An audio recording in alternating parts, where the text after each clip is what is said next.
7వ వచనం చదువుకుందాం. అప్పుడు శూన్యుడగు బిల్దదు ఇట్లనెను, ఉమ్. ఎంతకాలము నీ ఇంటి మాటలాడెదవు? నీ నోటి మాటలు సుడిగాలి వంటి వాయను. దేవుడు న్యాయవిధిని రద్దుపరచునా? సర్వశక్తులకు దేవుడు న్యాయము రద్దుపరచునా? నీ కుమారుడు ఆయన దృష్టి ఎదుట పాపము చేసినేమో, కావుననే వారు చేసిన తిరుగుబాటును బట్టి ఆయన వారిని అప్పగించలేమో. నీవు జాగ్రత్తగా దేవుని వెతికిన ఎడల, సర్వశక్తులకు దేవుని మహిమానుకొనిన ఎడల, నీవు పవిత్రుడవై యథార్థవంతుడవైన ఎడల, నిశ్చయముగా ఆయన నీ యందు శ్రద్ధ నిలిపి నీ నీతికి తగినట్టుగా నీ నివాస స్థలమును వర్ధిల్లజేయును. అప్పుడు నీ స్థితి మొదట కొద్దిగా నిలినను, తుదకు నీవు మహాభివృద్ధిని పొందుదువు. మనము నిన్నటి వారమే, మనకు ఏమీయూ తెలియదు. భూమి మీద మనము మన దినములు నీడవలెనున్నవి. చాలు. దేవుని స్తోత్రం కలుగుగాక. ప్రార్థన చేసుకుందాం. అలాగే కళ్ళు మూసుకొని దేవుని వాక్యము మనకు అర్థం కావడానికి దేవుని సహాయాన్ని మనం అడగాలి. మనకున్న బుద్ధి జ్ఞానం ద్వారా దేవుని వాక్యం అర్థం కాదు. ఆత్మ ద్వారా మాత్రమే దేవుని వాక్యం మనకు అర్థమవుతుంది. అంటే పరిశుద్ధాత్మ సహాయం మనకు కావాలి గనక మనకు వాక్యాన్ని గ్రహించే శక్తిని పరిశుద్ధాత్మను ఇచ్చినట్టు ప్రార్థన చేసుకుందాం. మహాపరిశుద్ధుడా, ప్రేమ కనికరం కలిగిన తండ్రి, ఈ రాత్రి మీ సన్నిధానముకు వచ్చి ప్రార్థన చేస్తున్నాం తండ్రి. ప్రభా, మీరు ఇదిగో మీ వాక్యము ద్వారా మాతో మాట్లాడి మా విశ్వాసమును, పరిశుద్ధతను, నీతిని, యథార్థతను, మరి ముఖ్యంగా నీ యందు ఉంచవలసిన నిరీక్షణ విషయంలో మా మీద మీ కృప చూపమని యేసు నామమున ప్రార్థిస్తున్నాం తండ్రి. ఆమేన్, ఆమేన్, హల్లెలూయా. ప్రియులారా, యోబుకు 3 స్నేహితులు ఉన్నారు. యోబుకు 3 స్నేహితులు. ఒక వ్యక్తి పేరు బిల్దదు, ఇంకొక వ్యక్తి పేరు ఎలీఫజు, మూడో వ్యక్తి పేరు జోఫరు అని 3 స్నేహితులు యోబుకున్నారు. అయితే యోబు గురించి మనకు 2 విషయాలు నేను ప్రాముఖ్యంగా గుర్తు చేస్తా ఉన్నా. శ్రద్ధగా వినండి. ఎంతమంది వింటున్నారు శ్రద్ధగా? దేవుని స్తోత్రం చెప్పండి, గట్టిగా చెప్పండి. ఎంతమంది ఉన్నారు యోబుకి స్నేహితులు? ఏమేం పేర్లు చెప్పాను నేను? బిల్దదు అని ఒక స్నేహితుడి పేరు, రెండవ స్నేహితుడి పేరు ఎలీఫజు, మూడవ స్నేహితుడి పేరు జోఫరు అని 3 స్నేహితులు ఉన్నారు. అందులో ఈ 8వ అధ్యాయంలో ఒక స్నేహితుడు మాట్లాడుతున్నాడు. ఎవరితో? యోబుతో.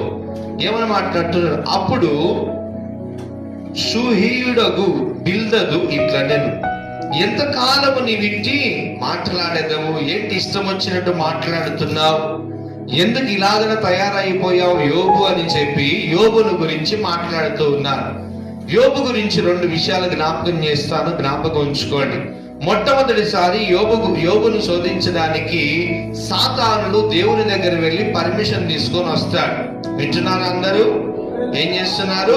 పర్మిషన్ తీసుకొని వస్తాడు సాతానుడు.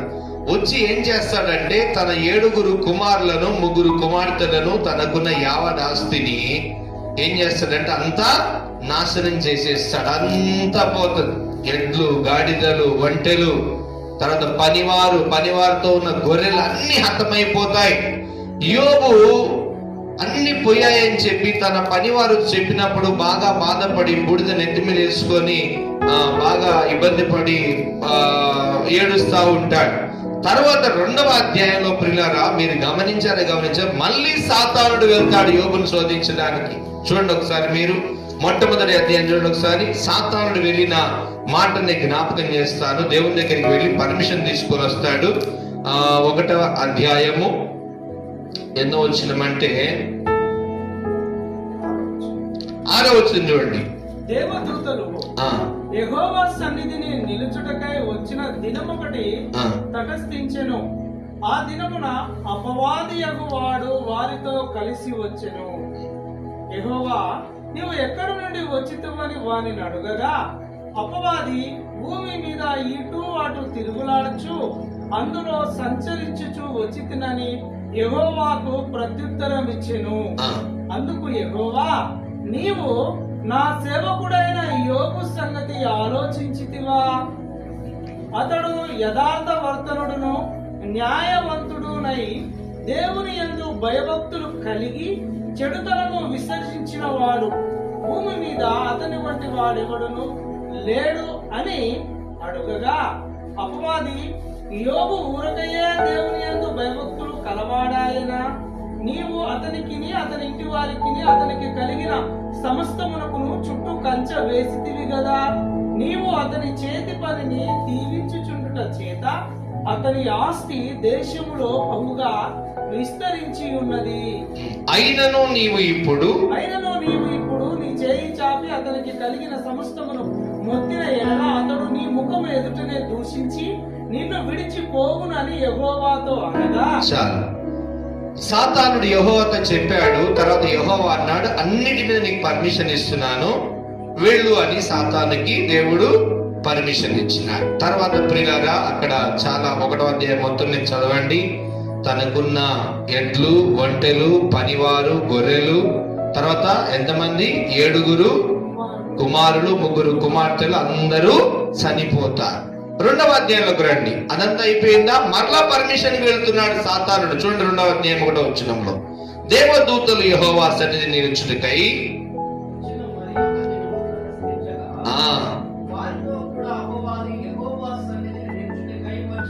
గమనించండి. మొదటిసారి దేవదూతలు దేవుని సన్నిధిలో నిలబడినప్పుడు ఒకసారి వెళ్ళాడు. వెళ్ళి ఏం చేశాడు? తన ఆస్తి మీద, అంతటి మీద అధికారం అన్ని తీసేయి, అతను నిన్ను దూషిస్తాడు అన్నప్పుడు నువ్వు వెళ్ళు అని చెప్పి అన్నిటి మీద పర్మిషన్ ఇచ్చాడు దేవుడు. అప్పుడు ఏం చేశాడు సాతానుడు? అతనుకున్న యావన్ ఆస్తిని, అతని కుమారులను, కుమార్తెలను అందరు నశించిపోయేటట్టుగా చేశాడు సాతానుడు. కానీ 2వసారి మరలా ఎందుకు వెళ్ళాడంటే, గమనించండి, చాలా మందికి అనారోగ్యాలు, బాధలు, కష్టాలు వచ్చినప్పుడు దేవుని సనుగుతారు. కొంతమంది దేవుని దూషిస్తా ఉంటారు. విశ్వాస జీవితంలో ప్రియులు చాలా మంది దేవుని దగ్గరికి వస్తారు. ఏదైనా జరిగినప్పుడు ఏం చేశాడు నాకు దేవుడు అని చెప్పి తిరస్కరిస్తా ఉంటారు. అలా తిరస్కరించకూడదనేది ఈ రాత్రి మనకు పాఠమై ఉన్నది. చూడండి, సాతానుడు మరలా వెళ్ళాడు. వెళ్ళి దేవుని సన్నిధిలో నిలబడ్డాడు. చూడండి 3వ వచనం, అందుకు యెహోవా,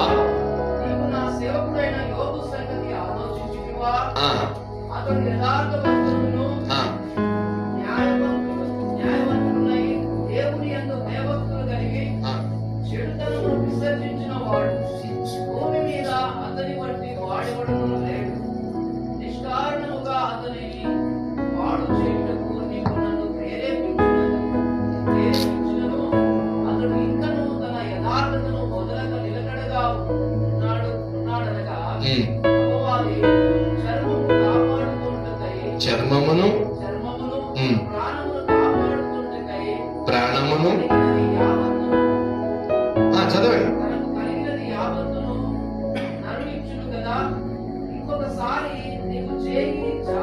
ఇంకొకసారి చూడండి, సాతానుడు యోబును శోధించడానికి మొదటిసారి వచ్చి ఏమేమి తీసేశాడు అతని దగ్గర నుంచి? చెప్పండి, ఏమేమి పోయేటట్టు చేశాడు?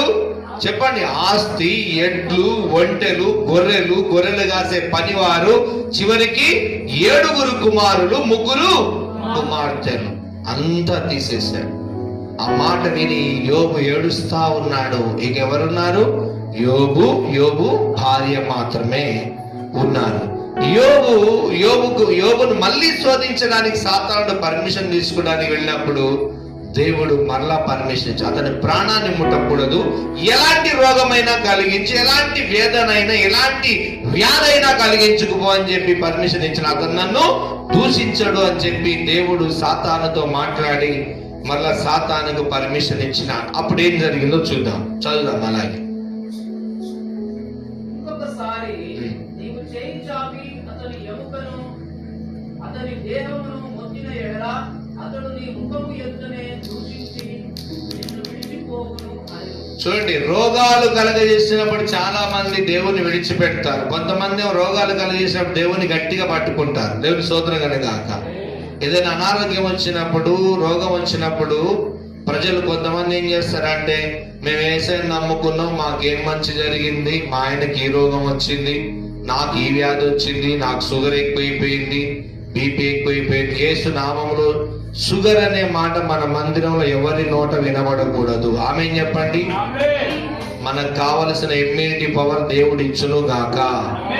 ఈ షుగర్లు బీపీలు లేని నామస్మరణ చేయకూడదు. సృష్టికర్త అయిన దేవుని దగ్గర శక్తిని అడగాలి. అంతరంగంలో, ఆత్మలో, శరీరానికి కావలసిన ఆరోగ్యము కొరకు శక్తిని అడగాలి. అడిగినప్పుడు దేవుడు మన ప్రణాత్మశను దీవిస్తాడు. అరే, క్రైస్తవ కుటుంబాలలో కూడా ఈ నామస్మరణ ఎక్కువైపోయింది. నాకు నేను అన్నది మాట, నాకు అది ఉందయ్యా, నాకు ఇది ఉందయ్యా, అందుకే నేను టయానికి గోళీలు వేసుకోవాలయ్యా, అందుకే నేను టయానికి ఇంత తినాలయ్యా. మాకు తెలిసిన పాస్టర్ ఉన్నాడు, ఆయన మధ్యాహ్నం అయిందంటే 2 ప్లేట్లు అన్నం తినేస్తాడు. ఏందయ్యా అనంటే, నాకు షుగర్ ఉందయ్యా. షుగర్ ఉన్నప్పుడు నువ్వు అన్నం తగ్గియాలి, కానీ అన్నం ఎక్కువ తినేస్తాడు. ఇది అన్నంగా తినాల్సింది. ఇంకా చాలా పోషకాహారమైన గింజ పదార్థాలు చాలా ఉన్నాయి భూమి మీద, అవి తినరు. ఎంతసేపు తెల్లన్నం కుక్కేస్తా ఉంటారు కడుపులో. ఇంకా చాలా ఉన్నాయి. దాని బదులు ఒక బొప్పాయికాయ తిని మనం సర్దుకున్నా కడుపు నిండుతుంది. తెలుసా మీకు?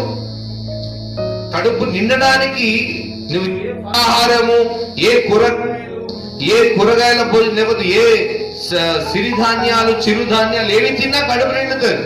కానీ మన మైండ్కి ఎంతసేపు ఏముంటది? తెల్లన్నం తినేసేయాలి, తెల్లన్నం నింపేసేయాలి, బస్తలో కుక్కినట్టుగా నింపేయాలి. ఇదే మనకు తెలుసు. పోషకాహార సమస్య చాలా ఉన్నాయి భూమి మీద. ఆ టైంలో కొంచెం మార్చాలి. మన ఫుడ్ సెక్షన్ మార్చితే ఏమవుతుందంటే మనకి ఇంకా ఆరోగ్యం ఉంటుంది. షుగర్ పేషెంట్లు రైస్ తినొద్దు, కానీ రైస్ ఎక్కువ తినేస్తారు. ఏంటంటే ఆకలి తట్టుకోలేకపోతున్నాం అయ్యా. ఆ రోజు తట్టుకోడు, నెక్స్ట్ రోజు తట్టుకోడు, ఇలా కాలయాపన చేస్తా ఉంటారు. రోజులు గడిచిపోతాయి, ఇంకా లెవెల్ ఎక్కువైపోతుంది అని అంటారు, కానీ తక్కువైందని ఎవరు కూడా అనరు. ప్రియులారా, గమనించండి. చదువుదాం దేవుని యొక్క వాక్యం. ఒకసారి నీవు చేయి చాపి అతని ఎముకను, అతని దేహమును మొత్తిన యెడల, అతడు నీ ముఖము ఎదుటనే దూషించుకొనునని. అందుకు యెహోవా అతడు నీ వశమున ఉన్నాడు, అతని ప్రాణము మాత్రము నీవు ముట్టవద్దని సెలవిచ్చాను. కాబట్టి అమ్మవారి యెహోవా సన్నిధి నుండి బయలువెళ్ళి అరికాలు మొదలుకొని నడిగట్టి వరకు బాధగల పురుగులతో యోగును పొందెను. గమనించండి. ఫస్ట్ సారి పర్మిషన్ తీసుకొని మరలా గుర్తు చేస్తున్నాడు. ఏమేమి తీసేసాడు? ఫస్ట్ సారి పర్మిషన్ తీసుకొని ఆస్తి తీసేసాడు. తర్వాత గొర్రెలను కాసే కాపరులను, పనివారిని, తర్వాత ఎడ్లను, ఒంటెలను ఎన్ని ఇచ్చాడు చివరి అధ్యాయంలో నేను చూపిస్తాను. ఎన్నెన్ని పోయినా ఎన్నెన్ని మరలా తిరిగి పొందుకున్నాడు యోబు అనేది మనం చూస్తాం. తర్వాత 7 కుమారులు, అంతేనా? 7 కుమారులా కాదా?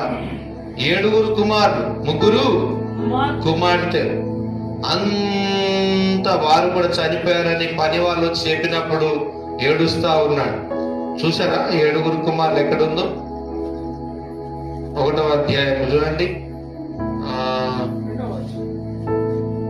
చదవండి. అతనికి 7 కుమారులను 3 కుమార్తెలను కలిగి. చాలు, మన ప్రూఫ్ దొరికిందా? ఇప్పుడు 7 కుమారులు 3 కుమార్తెలు చనిపోయిన విషయం కూడా మనం చూద్దాం. 16వ వచనం, 18వ వచనం. అతడు మాట్లాడుచుండగా వేరొకడు వచ్చి, 1వ అధ్యాయం 18వ వచనం.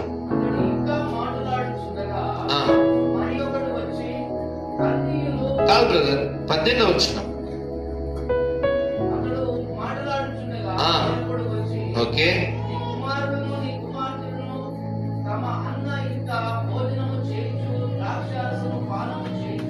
గొప్ప సుడిగాలి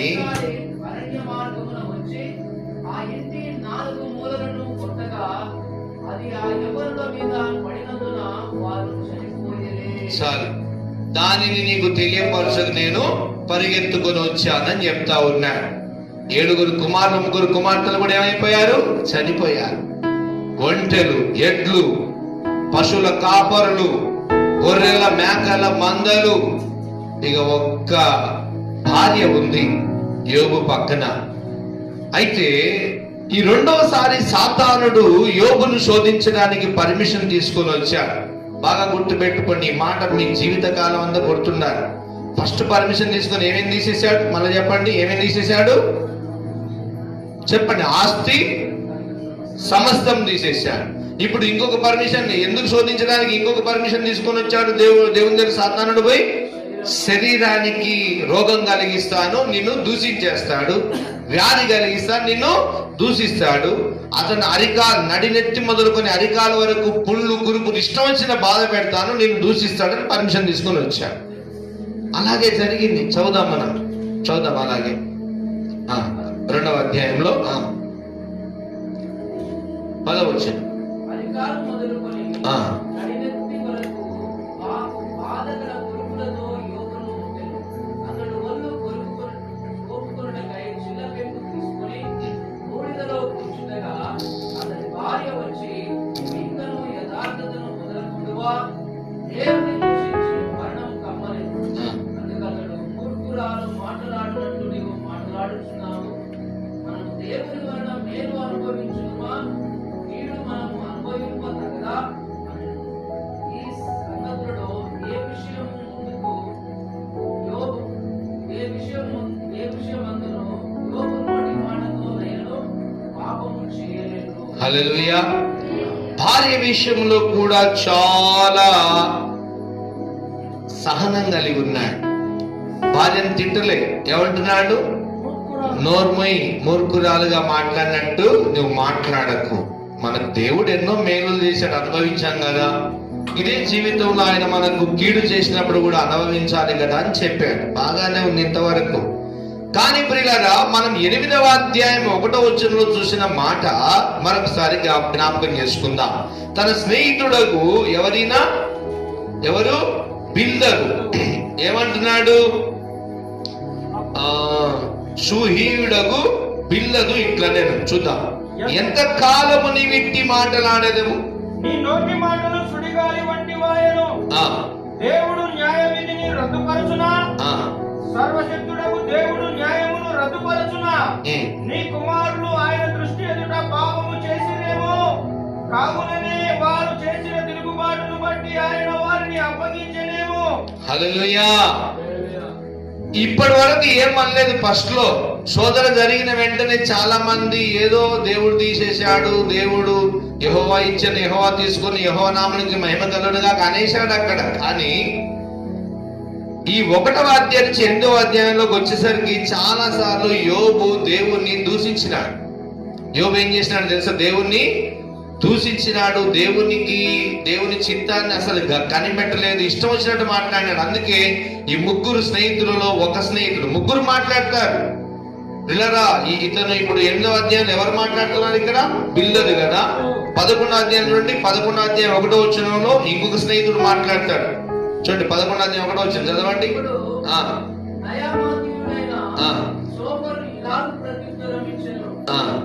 ప్రవాహముగా బయలువెళ్ళు మాటలకు ప్రత్యుత్తరము చెప్పవలెను కదా. మొదలుకోకు వ్యాజ్యము న్యాయమని ఎంచదగునా? నీ ప్రకల్పమును విని మనుషులు మౌనముగా ఉండవలెనా? ఎవడు నిన్ను అపహాసించకుండానే హాస్యము చేయుదువా? నా ఉపదేశము నిర్దోషమనియు దేవాని దృష్టికి నేను పవిత్రుడననియు చూడండి ఇక్కడ ఎవరు గద్దిస్తా ఉన్నారు? జోఫర్ అనేటువంటి స్నేహితుడు. అక్కడ చూసినప్పుడు వెంటనే దాన్ని పలకాలి. ఎవరు గద్దిస్తున్నారు యోబుని? జోఫర్ అనేటువంటి స్నేహితుడు. ఇక్కడ ఇంకొక స్నేహితుడు కూడా గద్దిస్తాడు. చూడండి, అధ్యాయం 15వ అధ్యాయంలో చదవండి. 15వ అధ్యాయం ఎవరైనా గద్దించేది అక్కడ? ఎలీఫజు ఈలాగున ప్రత్యుత్తరం ఇచ్చెను. జ్ఞానము గలవాడు నిరర్ధకమైన తెలివితో ప్రత్యుత్తరం ఇయ్యదగునా? తూర్పు గాలితో తన కడుపు నింపుకొనదగునా? వ్యర్థ సంభాషణ చేత వ్యాజ్యమాడదగునా? నిష్ప్రయోజనమైన మాటల చేత వాదింపదగునా? నీవు భయభక్తులను వ్యర్థము చేయుచున్నావు, దేవుని కూర్చిన ధ్యానమును హీనపరచుచున్నావు. చాలా అద్భుతం. ఇక్కడ ఎవరు గద్దిస్తున్నారు యోబుని? ఫస్ట్ అధ్యాయంలో యోబు ఎలా ఉన్నాడు? చాలా నిష్ఠగా బాధ్యత. ఏమంటున్నాడు? మూర్ఖురాలు మాట్లాడకు, మనం మంచి అనుభవించాం కదా, మనకు దేవుడు కీడు చేసినా మనం అనుభవిస్తే ఏమైందని చెప్పి మాట్లాడినాడు. ఇప్పుడు 3వ అధ్యాయం 1వ వచనంలోకి రండి. ఏమన్నాడో చూద్దాం. ఇప్పుడు యోబు దేవుని గురించి ఏమేమి ఆలోచన కలిగి ఇష్టం వచ్చినట్టు అన్నాడు చూడండి. నిజంగా ఎలీఫజ్ అనే ఈ బిల్డర్ చెప్తా ఉన్నాడు, నీ కుమారుల గురించి ఆలోచిస్తున్నా, వారు దేవునికి ఏమి వ్యర్థమైన ఆలోచన చేశారు, అందుకే ఆ దేవుడు వాళ్ళని తీసేసాడు, ఎందుకు నువ్వు బాధపడుతున్నావు అని చెప్పి ఆ మాట మనకు జ్ఞాపకం చేద్దాం అని చెప్పి ఏమంటున్నాడు అక్కడ 8వ అధ్యాయం 3వ వచనం చదవండి. ఏమంటున్నాడు? 3వ వచనం, దేవుడు న్యాయ విధిని రద్దుపరచున. 8వ అధ్యాయం 3వ వచనం, న్యాయవిధిని రద్దుపరచునా, సర్వశక్తుడగు దేవుడు న్యాయమును రద్దుపరచునా, నీ కుమారుడు ఆయన దృష్టి ఎదుట పాపము చేసిరేమో, నీ కుమారులు ఆయన దృష్టి ఎదుట పాపం చేసిరేమో, కావుననే వారు చేసిన తిరుగుబాటును బట్టి ఆయన వారిని అప్పగించనేమో. ప్రియులారా, ఒకరికి మరణం సంభవిస్తుంది అంటే దేవునికి నచ్చకపోతేనే జరుగుతుంది. బాగా గమనించండి. దేవునికి నచ్చని పని చేస్తున్న వారిని కావచ్చు, దేవునికి తన జీవితంలో దేవునికి చోటు ఇవ్వకపోయినా కూడా దేవునికి అంతా తెలుసు. ఇప్పుడు మనము మన జీవిత కాలం అంతా ఎలాంటి భక్తి కలిగి ఉంటామో, ఎక్కడ చెడిపోతామో, ఎక్కడ పడిపోతామో, ఎక్కడ విశ్వాసంలో బలహీనమైతాం ఎవరు తెలుస్తుంది? ఫస్ట్ దేవుని తెలిసిపోతుంది. కాబట్టి దేవుడు ఈ 3 కుమారుల విషయంలో, నీ 7 కుమారుల విషయంలో ఏం చేశాడో నీకు అవసరం లేదయ్యా అని చెప్పి అతనికి చెప్తా ఉన్నాడు. చెప్పి తర్వాత ఏమంటున్నాడు అంటే, నీవు జాగ్రత్త అంటున్నాడు. చదవండి ఆ మాట. 5వ వచనం చదవండి. 5వ వచనం ఏమంటున్నాడు? నీవు జాగ్రత్తగా. 5వ వచనం 8వ అధ్యాయం 5వ వచనం, నీవు జాగ్రత్తగా దేవుని వెదకిన యెడల నీ కుమారుల గురించి ఆలోచించకు యోబు. శ్రద్ధగా వినండి. కొన్నిసార్లు నీ అన్న తమ్ములు, అక్క చెల్లెలు, ప్రియులారా, కొన్నిసార్లు నీ సొంత వారు పోయినప్పుడు వాళ్ళ గురించే చింత చేసుకుంటూ కూర్చుంటా ఉంటారు కొంతమంది. ఎప్పుడు వాళ్ళ గురించే, చనిపోయిన వారి గురించే చింత చేసుకుంటూ మనం కూర్చుంటే, ప్రియులారా, ఈ సమయంలో ఒక మాట గుర్తు చేస్తాను నేను. మనిషికి దేవుడు ఎంత జ్ఞాపక శక్తి ఇచ్చాడో దానికి 2 అంతల మతిమరుపు ఇచ్చాడంట. మతిమరుపు ఇవ్వడం ఏందని మీరు అనుకుంటారు. అయ్యా స్టీఫెన్, కొంచెం ఇటు సైడ్కి రా, ఇటు పక్కకి ఇటు వచ్చి కూర్చో, లేదా ఇటన్న కూర్చో. మతిమరుపు ఇచ్చాడంట. ఎందుకు మతిమరుపు ఇచ్చాడు తెలుసా? మన జీవితంలో కొన్ని చేదైన అనుభవాలు జరిగినప్పుడు, అయ్యా వినాలి, మన జీవితంలో కొన్ని చేదైన అనుభవాలు జరిగినప్పుడు వాటిని మనం మర్చిపోవాల్సి ఉంటది, లేకపోతే ముందు అడుగు వేయలేము. మాట అర్థమైందా మీకు? కన్న తండ్రో కన్న తల్లో సొంత వారు చనిపోయినప్పుడు పదే పదే వారు గుర్తుకొస్తే నువ్వు ఏ పని చేయలేవు. 1 రోజు, 2 రోజులు, 3 రోజులు దేవుడు చిన్నగా మతి మరుపును కలగజేస్తాడంట దేవుడే. హల్లెలూయా. ఆ మతి మరుపు గాని, అలా మరిచిపోయే స్వభావం గాని మనలో లేకపోతే ఎర్రగడ్డ మెంటల్ హాస్పిటల్లో పడిపోతుంది. జాగ్రత్త. నిజం అబద్ధం కాదు. ఎర్రగడ్డ మెంటల్ హాస్పిటల్లో ఉన్న గ్యాంగ్ అంతా ఎవరంటే మరిచిపోరు వారి కంటి ముందు జరిగిన విషయాన్ని. వారి మైండ్ లో స్ట్రక్ అయి ఉంటది. చుట్టూ జనాలు ఉంటారు, అన్ని జరుగుతుంటాయి, కానీ వాడికి అదేమీ కనబడదంట. వాడి జీవితంలో ఏదో జరిగిన ఒక భయంకరమైన విషయాన్ని అదే మైండ్ లో జ్ఞాపకం పెట్టుకొని ఆలోచించడం, అదే గుర్తు ఎక్కువగా చేసుకోవడం ద్వారా అది అక్కడ స్ట్రక్ అయిపోతుందంట, టీవీలో బొమ్మ ఆగిపోయినట్టుగా.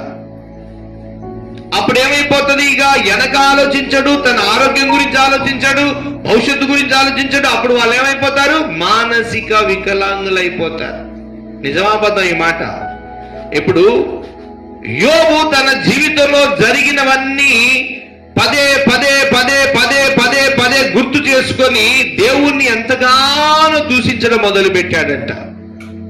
తరువాత ఈ యొక్క ఎవరు బిల్దదు ఏమంటున్నాడంటే, నీవు చూడండి ఒకసారి 5వ వచనం,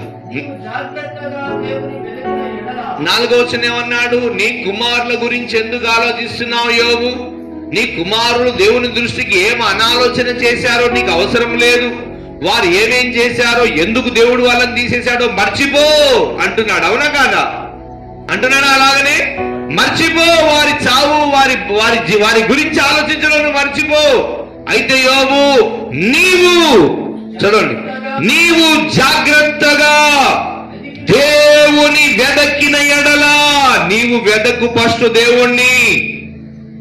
చాలా మంది వారి గురించి వీరి గురించి ఆలోచించడం మొదలు పెడతారు. ఎక్కువగా వారి గురించి వీరి గురించి ఎక్కువగా ఆలోచించడం మనకు మంచిదా ప్రమాదమా? మీరు చెప్పండి, మంచిదా ప్రమాదమా? వాళ్ళ గురించి వీళ్ళ గురించి ఎక్కువ మనం ఆలోచించడం మంచిదా ప్రమాదమా? ప్రమాదం. ఎక్కువ ఆలోచించకూడదు. ఇంకా చెప్పాలంటే ఏదున్నా మనం దైవానికి అప్పగించాలి. దేవుని స్తోత్రం కనుక మనం ఆలోచిస్తే ఖచ్చితంగా మానసిక స్థితి కోల్పోయే పరిస్థితి వచ్చేస్తుంది. ఆత్మీయ పరిస్థితిలో దిగజారిపోయిన పరిస్థితి వచ్చి, విశ్వాసంలో దిగజారిన పరిస్థితి వచ్చేస్తుంది. అవునా కాదా? ఉండి ఉండి ఉండి ఎందుకు ఇట్లా జరిగిందంటే మనకేం తెలుసు? దేవుడు ఏం చేశాడో మనకు తెలియదు. మనం మౌనంగా ఉండాలి. దేవా స్తోత్రం అనాలి. మన గురించి జాగ్రత్తగా మనం ఆలోచించడం మొదలు పెట్టాలి. దేవుని స్తోత్రం చెప్పండి. నీ ఆత్మ గురించి, నీ జీవిత యాత్ర గురించి, నీ జీవితంలో దేవుని ఎక్కడెక్కడ నువ్వు తిరస్కరిస్తున్నావు, ఎక్కడెక్కడ దేవునికి వ్యతిరేకంగా ఆలోచిస్తున్నావు, ఎక్కడెక్కడ నీ దేవుడు నీకు ఇచ్చిన కాలములో దుర్వినియోగం చేస్తున్నావో దురాలోచన చేత, నీ గురించి నువ్వు ఆలోచించుకోవాలి.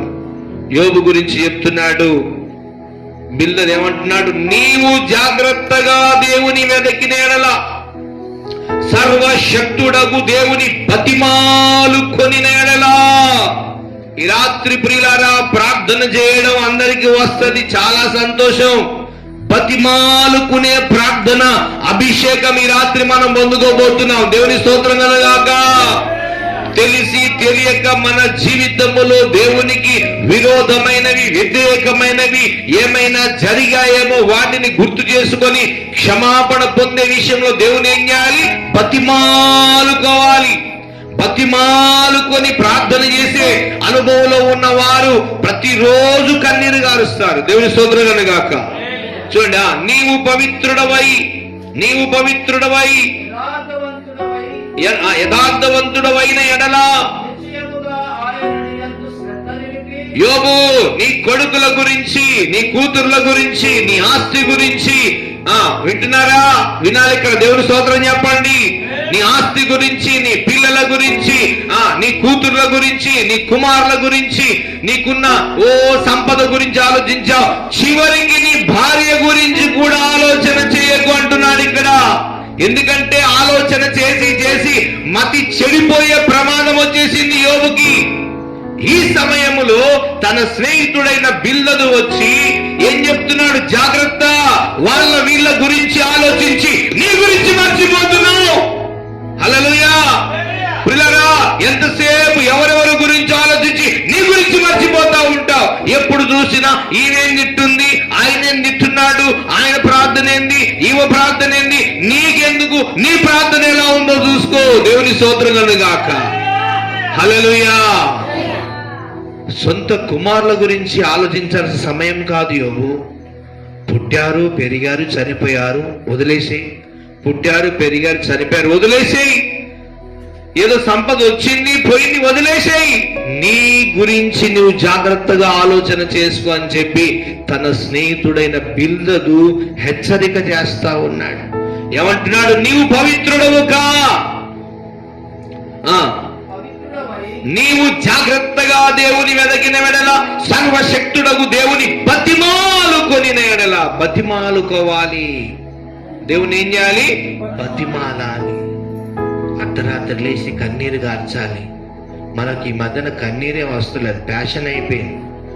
ఓ సేవకుడు అంటున్నాడు, కన్నీటి ప్రార్థనలు చాలా తక్కువైపోయినాయి ఇప్పుడు. ఎందుకంటే డ్యాములో నీళ్ళు ఎండిపోయినట్టు మనిషి కళ్ళల్లో కూడా కన్నీళ్ళు ఎండిపోతున్న కాలం ఇది అంటున్నాడు. ఒకప్పుడు ప్రార్థనా పరులు కళ్ళు మూస్తే కన్నీరే. కళ్ళు మూసి ప్రార్థన చేసి కళ్ళు తెరిచారంటే కనురెప్పల మీదంగా కన్నీరు కారిపోతుండే. ఇప్పుడు మనకంత ప్యాషన్. నా అంత ప్రార్థనా పరుడు లేడని ఒక ప్యాషన్. ఏ రోజైనా ఒక కన్నీటి బొట్టు దేవుని దగ్గర కార్చావా?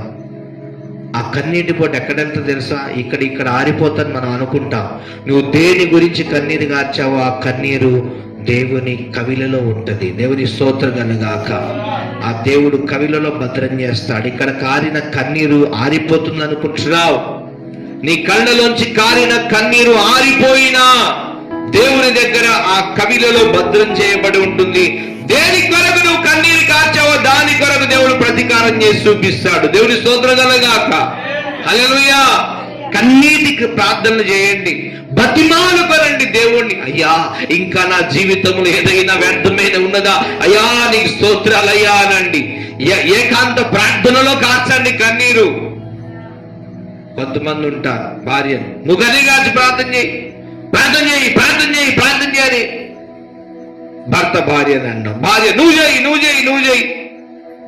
ఒకసారి పాస్టర్ గారు ఇంటికి వెళ్ళి ప్రార్థన చేయడానికి వెళ్ళాడంట. ప్రార్థన అయిపోయిన తర్వాత పాస్టర్ గారు బయటికి వెళ్తుంటే భార్యాభర్తలు అనుకున్నారంట. భర్త అంటున్నాడంట, ఓమాయ్ దశంభాగం అయ్యగారికి అని అంటున్నాడంట. ఆమె అంటుందంట, నేను ఇయ్యనే, ఇప్పుడు మందిరంలోనే ఇస్తా, మందిరంలో ఇచ్చి ప్రార్థన చేయమని యేసయ్య సేవకుడు చెప్పాడు, నేను అంటే చేస్తా. ఇప్పుడే ఇయ్యని ఆయన అంటున్నాడంట, నేను తర్వాత ఇస్తాను. ఆ గొడవలో పాస్టర్ గారు సపరేట్గా వెళ్ళిపోయినట్ట. ఇంకేం మాట్లాడతాడు? ఒక సమ్మతి కలిగిన మనసు ఉండదు. భార్య భర్తలు ఎలా ఉంటారంటే ఒకరికి నచ్చినట్టుగా ఒకరు ఉండాలని, ఒకరికి నచ్చినట్టు ఒకరు ఉండాలని పంతా పడుతుంటారు. నేను పేరు చెప్పను, మన సంఘంలో కూడా ఒక ఫ్యామిలీ ఉంది. ఎప్పుడు పంతాలే వాళ్ళకి. ప్రార్థన చేయడన్నా, ప్రార్థన చేయడన్నా, ప్రార్థన చేయదన్నా, ప్రార్థన చేయడన్నా. వాళ్ళిద్దరి గురించి మనలాంటి వాళ్ళ ముందు గంట మాట్లాడతారు. ఈమెట్ట అసలు చూడండి, యోబుకు తన స్నేహితుడైన బిల్దర్ ఏం చెప్తున్నాడంటే, అన్ని మర్చిపో యోబు, నీ ఆత్మ జాగ్రత్త, దేవుని స్తోత్రం గాక, నీ బ్రతుకు జాగ్రత్త, నీవు దేవుని దగ్గర బతిమాలుకో. నిజంగా చూద్దాం, ఇప్పుడు వద్దాం 3వ అధ్యాయంలోకి. ఎందుకు యోబు అంత నిష్ఠగా ఉన్న యోబు తర్వాత ఏమేం మాట్లాడాడు చూడండి ఒకసారి. యోబు చరిత్ర చూడండి, 3వ అధ్యాయం 1వ వచనం. అందరు తీశారా?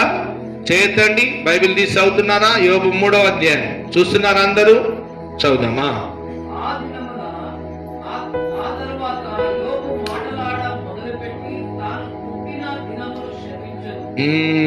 ఇంతకుముందు ఏమన్నాడు?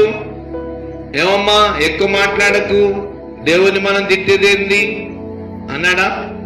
యెహోవా ఇచ్చిన యెహోవా తీసుకుని యెహోవా నామమునకే మహిమ కలుగును గాక అని చెప్పిన యోబు, మంచి చేసినప్పుడు అనుభవించాం, మంచి మంచి మేలులు చేసినప్పుడు అనుభవించాం, ఆయన కీడు చేసినప్పుడు అనుభవించవద్దా అని చెప్పిన యోబు ఇప్పుడు చూడండి ఏం చేస్తున్నాడు ఇక్కడ యోబు. ప్రియులారా, ఒకసారి నీ మనసు బాగుంటది. ఈ విషయాన్ని బట్టి నీకు నాకు పాఠం ఏంటి తెలుసా?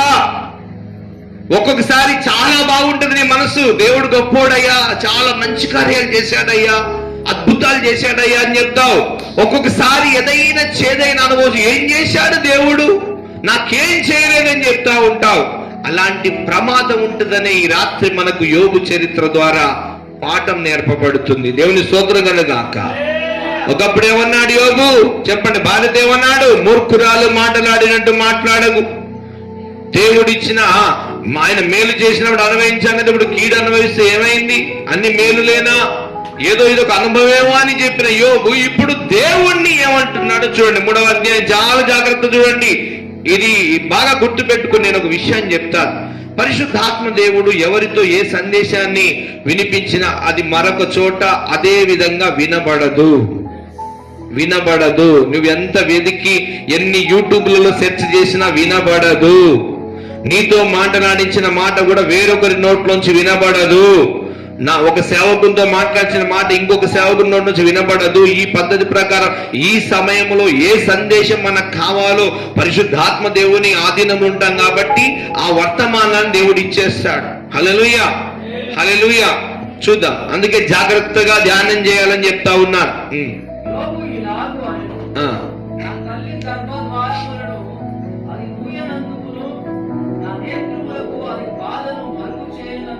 పుట్టిన దినాన్ని శపించుకుంటున్నాడా?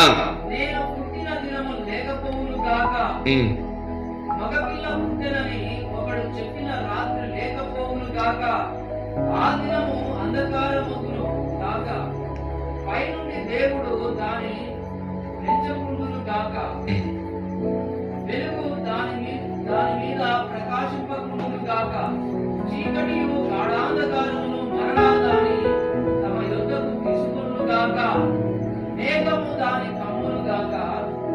పగలు కమ్మునట్టి అంధకారము దాని వెదరించునుగాక. అంధకారము ఆ రాత్రిని పట్టుకొనుగాక. సంవత్సరం దినములో నేనొక దానిని అది హర్షింపకుండునుగాక. మాసముల సంఖ్యలో అది చేరుకుండునుగాక. అతను పుట్టిన దినాన్ని శపించుకుంటున్నాడంటే నేను ఎందుకు పుట్టాను, దేవుడు నాకు ఎందుకు జన్మించాడని దేవుని యొక్క చిత్తాన్ని వ్యతిరేకంగా మాట్లాడుతూ ఉన్నాడు. ఇంకా చాలా మాట్లాడాడు. 8వ అధ్యాయంలో, 11వ అధ్యాయంలో, 15వ అధ్యాయంలో ముగ్గురు స్నేహితులు ఎందుకు మాట్లాడు తెలుసా? విస్తారంగా మాట్లాడుతున్నాడంట యోబు. ఇష్టం వచ్చినట్టు మాట్లాడుతున్నాడంట. అందుకే 15వ అధ్యాయంలో అతను అంటున్నాడు, ఏంది గాలికి ఏదో కొట్టుకొని వచ్చినట్టు ఇట్లా మాట్లాడుతున్నావు, నీ నోటి మాటలకి ఏంది అడ్డు అదుపు లేదా, దేవుని ఎందుకు అట్లా మాట్లాడుతున్నావు అని ముగ్గురు స్నేహితులు వీళ్ళు చెప్పి. నిజంగా స్నేహితులు ఉండాలి, దేవుని స్తోత్రం కనుక. ఎంతమందికి ఉన్నారు స్నేహితులు? స్నేహితులు ఉండాలి. ఒకరు ఏదైనా దారి నప్పినప్పుడు ఇంకొకరు ట్రాక్లోకి తెస్తారు. ఆ వ్యక్తికి తెలియదు, యోబుకు తెలియదు ఏం మాట్లాడుతున్నాడు. కానీ యోబు మాట్లాడే మాటలు, ప్రియులారా, యోబు అవతారం చూసి ముగ్గురు స్నేహితులు ఎన్ని రోజులు వాళ్ళు దూరంగా నిలబడి ఏడుస్తా ఉంటారు. కూర్చొని ఆయనతో ఏం మాట్లాడారు చూపిస్తాను ఆ మాట. 1వ అధ్యాయంలో చూడండి ఒకసారి. 2వ అధ్యాయంలో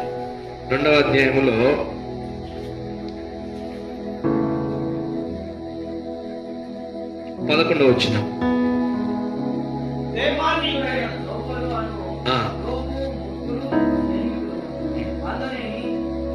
అతనికి సంభవించిన ఆపదలన్నింటినీ గురించి విన్నవారై అతనితో కలిసి దుఃఖించుటకును అతన్ని ఓదార్చుటకును పోవాలని ఆలోచించుకొని తమ తమ స్థలములను విడిచి వచ్చిరి. వారు వచ్చి దూరముగా నిలబడి కన్నులెత్తి చూచినప్పుడు అతన్ని పోల్చలేక, అంటే అతను గుర్తుపట్టలే. ఎలా అయిపోయాడంతా? గడ్డం మీసాలు పెరిగి చింపిరి గుడ్డలు వేసుకొని ఉన్నాడు యోబు. అప్పుడు అతను చూసి ఏం మాట్లాడలేకపోయారు. చూడండి అక్కడ 12వ వచనం. దూరముగా నిలబడి కన్నులెత్తి చూచినప్పుడు అతన్ని పోల్చలేక తమ వస్త్రములను చింపుకొని ఆకాశము తట్టు తలల మీద ధూళి చల్లుకొని ఎలుగెత్తి ఏడ్చిరి. అతని బాధ అత్యధికముగా ఉండనని గ్రహించి ఎవరును అతనితో ఒక్క మాట అయినను పలుకక 1000 పగళ్ళు 7 దినములు అతనితో కూడా నేలను కూర్చుండి దూరంగా కూర్చొని ఏడుస్తా ఉన్నారు తప్ప యోబుతో ఏమీ మాట్లాడలేదంట. దూరంగా రేయింబవళ్ళు ఆయన అక్కడ ఉన్నాడు, వీళ్ళు దూరంగా కూర్చొని అలాగే, ఏందిరా నీకు బాధ, ఏంది నీకు కష్టము, ఇలా అయిపోయావేంది, ఇలా తయారయ్యావేంది, ఈ అవతారం ఏంది, ఈ పరిస్థితి ఏంది, ఎందుకు వచ్చింది నీకు అని చెప్పి వాళ్ళు కూడా వారి స్నేహితుడి గురించి 7 రోజులు విలపించినారంట దూరంగా కూర్చొని. ఉంది అక్కడ చివరిలో చదవండి ఒకసారి, చివరి మాట చదవండి.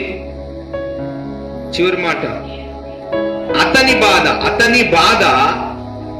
అతని బాధ అత్యధికముగా నుండనని గ్రహించి ఎవరును అతనితో ఒక్క మాట పలకక రేయింబగలు 7 దినములు అతనితో కూడా నేలను కూర్చుండిరి. ఏం చేశారు? ఎదురుగా కూర్చున్నారు. మీరు నా ముందు కూర్చున్నట్టే. ఇక్కడ యోబు ఏడుస్తున్నాడు, అక్కడ ముగ్గురు వాళ్ళు చూసుకుంటా, అట్లే పొద్దున రాత్రి వాడిని చూసుకుంటా, వాని బాధలు, యోబు బాధలు చూసుకుంటా, స్నేహితుడి బాధలు చూసుకుంటూ కూర్చున్నారు తప్ప ఏం మాట్లాడలే అంట. తర్వాత యోబు దగ్గరికి వెళ్ళి మాట్లాడడానికి వెళ్తే యోబు నోట్లో ఎంత భయంకరమైన మాటలు ఉన్నాయో వారు ఏం చేశారు? గ్రహించి విని విని విని విని 8వ అధ్యాయంలో ఒక స్నేహితుడు, 11వ అధ్యాయంలో ఒక స్నేహితుడు, 15వ అధ్యాయంలో ఒక స్నేహితుడు గద్దించడం మొదలు పెట్టారు. దేవుని స్తోత్రం కలుగాక. స్నేహితుల ద్వారా గద్దింపు ఉండాలి, సేవకుని ద్వారా కూడా నీకు గద్దింపు ఉండాలి, లేకపోతే తోవ తప్పిపోతావు. ఒకవేళ సేవకుంటేమని చెప్పాల్సి ఉంటే కూడా పక్కకు తీసుకెళ్లి గుర్తు చేయాలి. దేవుని స్తోత్రం కలుగాక. ప్రిలరా, సేవా ప్రారంభములు ఒక సేవకుడు దారి తప్పిపోయే ప్రమాదం ఉందని మరి మా కొంతమంది తెలిసినప్పుడు పేరు చెప్పను, మేము అందరం కలిసి ఆ సేవకుని పక్కకు తీసుకెళ్లి, అయ్యా ఇది తగదు, ఇలాగన నీవు ఎవరు లేని సమయంలో ఇలాగ ఇల్లు దర్శనాలు చేయకూడదు, మంచిది కాదు, ఆ ఇంట మగ మనిషి లేడు, ఇలా ఎందుకు వెళుతున్నావని మేమందరం కలిసి, వయసులో చిన్నవారమే, ఇది 10 సంవత్సరాల క్రితం జరిగిన విషయం.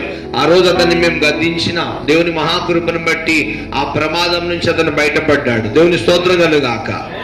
గుర్తుందా? ఒక దైవజనుడిని గద్దించిన, 4 వెళ్ళి గద్దించిన, ఇది తప్పు, పురుషుడు లేని ఇంటికి ఒక్కరిగా నువ్వు దర్శించడానికి వెళ్ళకూడదు, అక్కడ కూర్చొని ఆ ఇంట్లో కూర్చొని నువ్వు మాట్లాడకూడదు, అది పద్ధతి కాదు అని చెప్పి మేము గద్దించిన. గుర్తుంది? దేవుని మహాకృపను బట్టి పురుషుడు లేని ఇంటికి వెళ్ళకూడదు. ఎక్కువగా స్నేహితులు గాని ఆత్మీయులు గాని ఎవరున్నా ఏదైనా మాట్లాడుతుంటే వెలుగులో ఇంటి బయట కూర్చొని ఇంటి బయట నిలబడి మాట్లాడి రావాల్సి ఉంటది. మనం అక్క తమ్ముడు చెల్లె అనుకుంటుండగా చూసే లోకానికి విచారంగా కనబడుతుంది. వాడి కళ్ళన్నీ పచ్చ కామెర్లు వచ్చిన లాగా కనబడుతుంటాయి. కాబట్టి ఏ మాత్రం కూడా వాళ్ళకి వీళ్ళకి మనం దొరకకుండా చాలా జాగ్రత్తలు, మరి ముఖ్యంగా పవిత్రతతో మనం గడపాల్సి ఉంటుంది సంఘములో. దేవుని స్తోత్రం కలగాక. అందుకే నేను ఎవరు కూడా భార్యాభర్తలు కలిసి ఉంటేనే ఇంటికి వెళ్ళడం, ప్రార్థన చేయడం. భార్యాభర్తలు లేనప్పుడు ఒక్కరున్నా లేదు పోము, దూరంగా ఉండి ఏమైనా మాట్లాడి వస్తుంది తప్ప చాలా జాగ్రత్తలు తీసుకున్నాం. కాబట్టి దేవుని మహాకృపను బట్టి మన పరిచర్య ఇంతవరకు నిలబడి ఉంది. దేవుని స్తోత్రం కలుగాక. దేవుడు ఆ కృపను ఇచ్చినాడు. ఈ పరిచర్యలో పిల్లలు కూడా ఏం చేస్తున్నారో కనిపెడతా ఉంటాం. ఏ యవనస్తుడు ఎలా ఉన్నాడు, ఏ యవనస్తురాలు ఎలా ఉంది కనిపెడుతుంటాం. సంఘంలో కూడా చిన్న చిన్నవి వస్తాయి. ఒకసారి వివాహమయ్యే ఏర్పాట్లో ఉన్న ఒక యవనస్తురాల విషయంలో కూడా కొంచెం అటు ఇటు బంధువులు అనుకుంటున్నప్పుడు నేను మందలించిన దేవుని మహాకృపను బట్టి వారు సిగ్గుపడేటట్టుగా వారి వివాహం జరిగింది. హల్లెలూయా. ఆ రోజుల్లో నేను మందలించడం జరిగింది. యవనస్తుల విషయాలు ఎలా ఉంటాయి, ఏమనుకుంటున్నారు, ఆడోళ్ళు ఎలా ఉన్నారు, పురుషులు ఎలా ఉన్నారు, వీళ్ళ చూపులు ఎలా ఉన్నాయి, ఇవన్నీ తండ్రిగా మేము కనిపెడుతుంటాం. ఈ యోబులు కూడా వారు 7 దినాలు కనిపెట్టి చిన్నగా దగ్గరికి వెళ్ళి మాట్లాడిన తర్వాత అతని నోట్లోంచి వచ్చే అవిశ్వాసపు మాటలు, మరి ముఖ్యంగా దైవ వ్యతిరేకమైన మాటలు వస్తూ ఉంటే చూసి ఆగకుండా ఒక్కొక్కరు గద్దిస్తూనే ఉన్నారు. దేవుని స్తోత్రం కలుగాక. గద్దింపు మంచిది. ఆ తర్వాత యోబు తన మనసును మార్చుకొని చక్కగా దేవుని సన్నిధిలో పశ్చాత్తాపడ్డాడు. మరి ముఖ్యంగా బిల్దదు అన్నట్టుగా దేవుని బతిమాలుకున్నాడేమో. ఆ తర్వాత అతనికి 2 ఆశీర్వాదాలు దేవుడు ఇచ్చాడు. చివరి వచనం చూడండి ఒకసారి. చివరి అధ్యాయములో చివరి వచనాలు ఉంటాయి. చివరి అధ్యాయములో 42వ అధ్యాయము 12-13 వచనాలు చూడండి. యోబు పోయినవన్నీ తిరిగి ఇచ్చేసినాడు దేవుడు.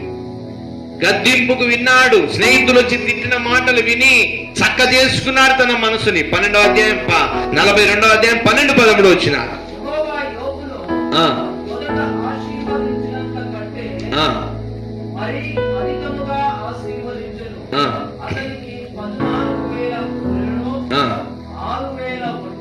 గమనించండి. మొదట ఎన్ని? 14,000. ఫస్ట్ ఎన్ని ఇచ్చాడు ఇక్కడ? ఇప్పుడు 14,000 గొర్రెలు. అంటే ఫస్ట్ ఎన్ని వేల గొర్రెలు చనిపోయాయి తెలుసా? 7,000 గొర్రెలు చనిపోయాయి. 2 ఇచ్చినాడు. తర్వాత 3,000 ఒంటెలు చనిపోయాయి. 6,000 ఒంటెలు ఇచ్చినాడు. 500 జతల ఎడ్లు చనిపోయాయి. 1000 జతల ఎడ్లు ఇచ్చాడు. 500 ఆడుగాడిదలు చనిపోతే 1000 ఆడుగాడిదలు ఇచ్చినాడు. మరియు ఇక్కడ 14 ఇవ్వాలి కదా, 14 ఇవ్వాలి కదా, ఇచ్చాడు. దేవుని స్తోత్రం కలుగాక. వారి ఆత్మలు వచ్చి పైకి వెళ్ళిపోయిన 7 ఆత్మలు అవే ఇదే మరలా 7 ఆత్మలు ఇచ్చాడు దేవుడు. 7 కుమారులను 3 కుమార్తె, మళ్ళీ 10 మందిని ఇచ్చినాడు. 10 మంది పైన ఉన్నారు, 10 మంది మరలా కింద జీవించిన జన్మ పొందుకున్నారు. అన్నిటిని ఆశ్రయించాడు. అంటే యోబు ఏం చేసుకున్నాడు? ఈ రాత్రి మన సందేశం, స్నేహితుల గద్దింపు ద్వారా యోబు తన ప్రవర్తన సరి చేసుకున్నాడు. దేవుని స్తోత్రం కలుగాక. తనకు తానుగా ఇష్టం వచ్చినట్టుగా అహంకార స్వభావంతో కలిగిన యోబు ఒక్కసారిగా స్నేహితులు చెప్పిన మాటలు ప్రియులారా, ఒక తిట్టు నిన్నెవరైనా తిడితే అప్పుడు అర్థం కాదు, కానీ తర్వాత అర్థమైంది. ఒక సమయం, ఒక కాలం, ఒక ఉపదేశం నీకు ఎవరైనా చేసినప్పుడు, ఒక గద్దింపు చేసినప్పుడు, ఒక హెచ్చరిక చేసినప్పుడు, ఎవరైనా ఒక తిట్టు తిట్టినా, నిన్ను గద్దించినా దాని అర్థం అప్పుడు అర్థం కాకపోవచ్చు, కానీ తర్వాత అర్థమైంది. నిజమాబద్ధం ఈ మాట. యోబు కూడా ఆ స్నేహితులు చెప్పిన మాటలన్నిటికీ ఏమయ్యాడు? పశ్చాత్తాపడ్డాడు, దేవుని బతిమాలుకున్నాడు. అప్పుడు దేవుడు తన కనికరాన్ని చూపి రెండంతలుగా దేవుడు దీవించినాడు. దేవుని స్తోత్రం కలుగాక. హల్లెలూయా. అదే యోబు గ్రంథం 4వ అధ్యాయము 1వ వచనం నుంచి చదువుకుందాం ఒకసారి. 4వ అధ్యాయము 1వ వచనం నుంచి.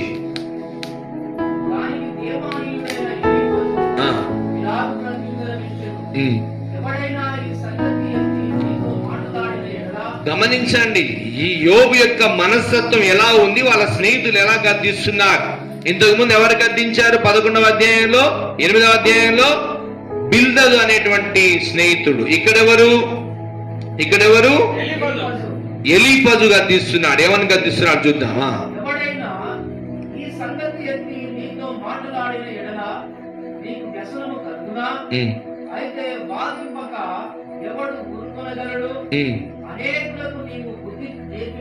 గమనించండి, యోబు గురించి బాగా వినండి. యోబు ఒకానొక కాలములో ఎవరు దారి తప్పిపోయినా అనేకులకు బుద్ధి చెప్పినవాడు.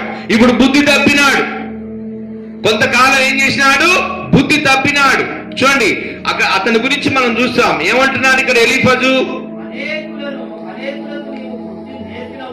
అనేకులకు నువ్వు బుద్ధి నేర్పిన వాడవు,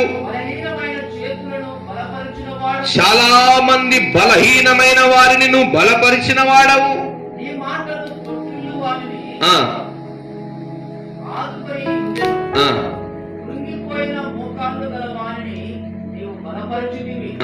అయితే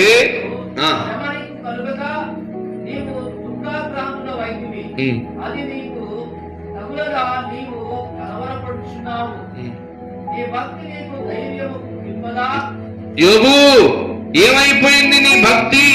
ఇంతకు ముందు బలహీనులను బలపరిచినావు, కృంగిన వారికి ఆదరణ మాటలు చెప్పావు, ఎందుకు ఇలా మాట్లాడుతున్నావు అని చెప్పి ఎలీఫజు గద్దిస్తా ఉన్నాడు.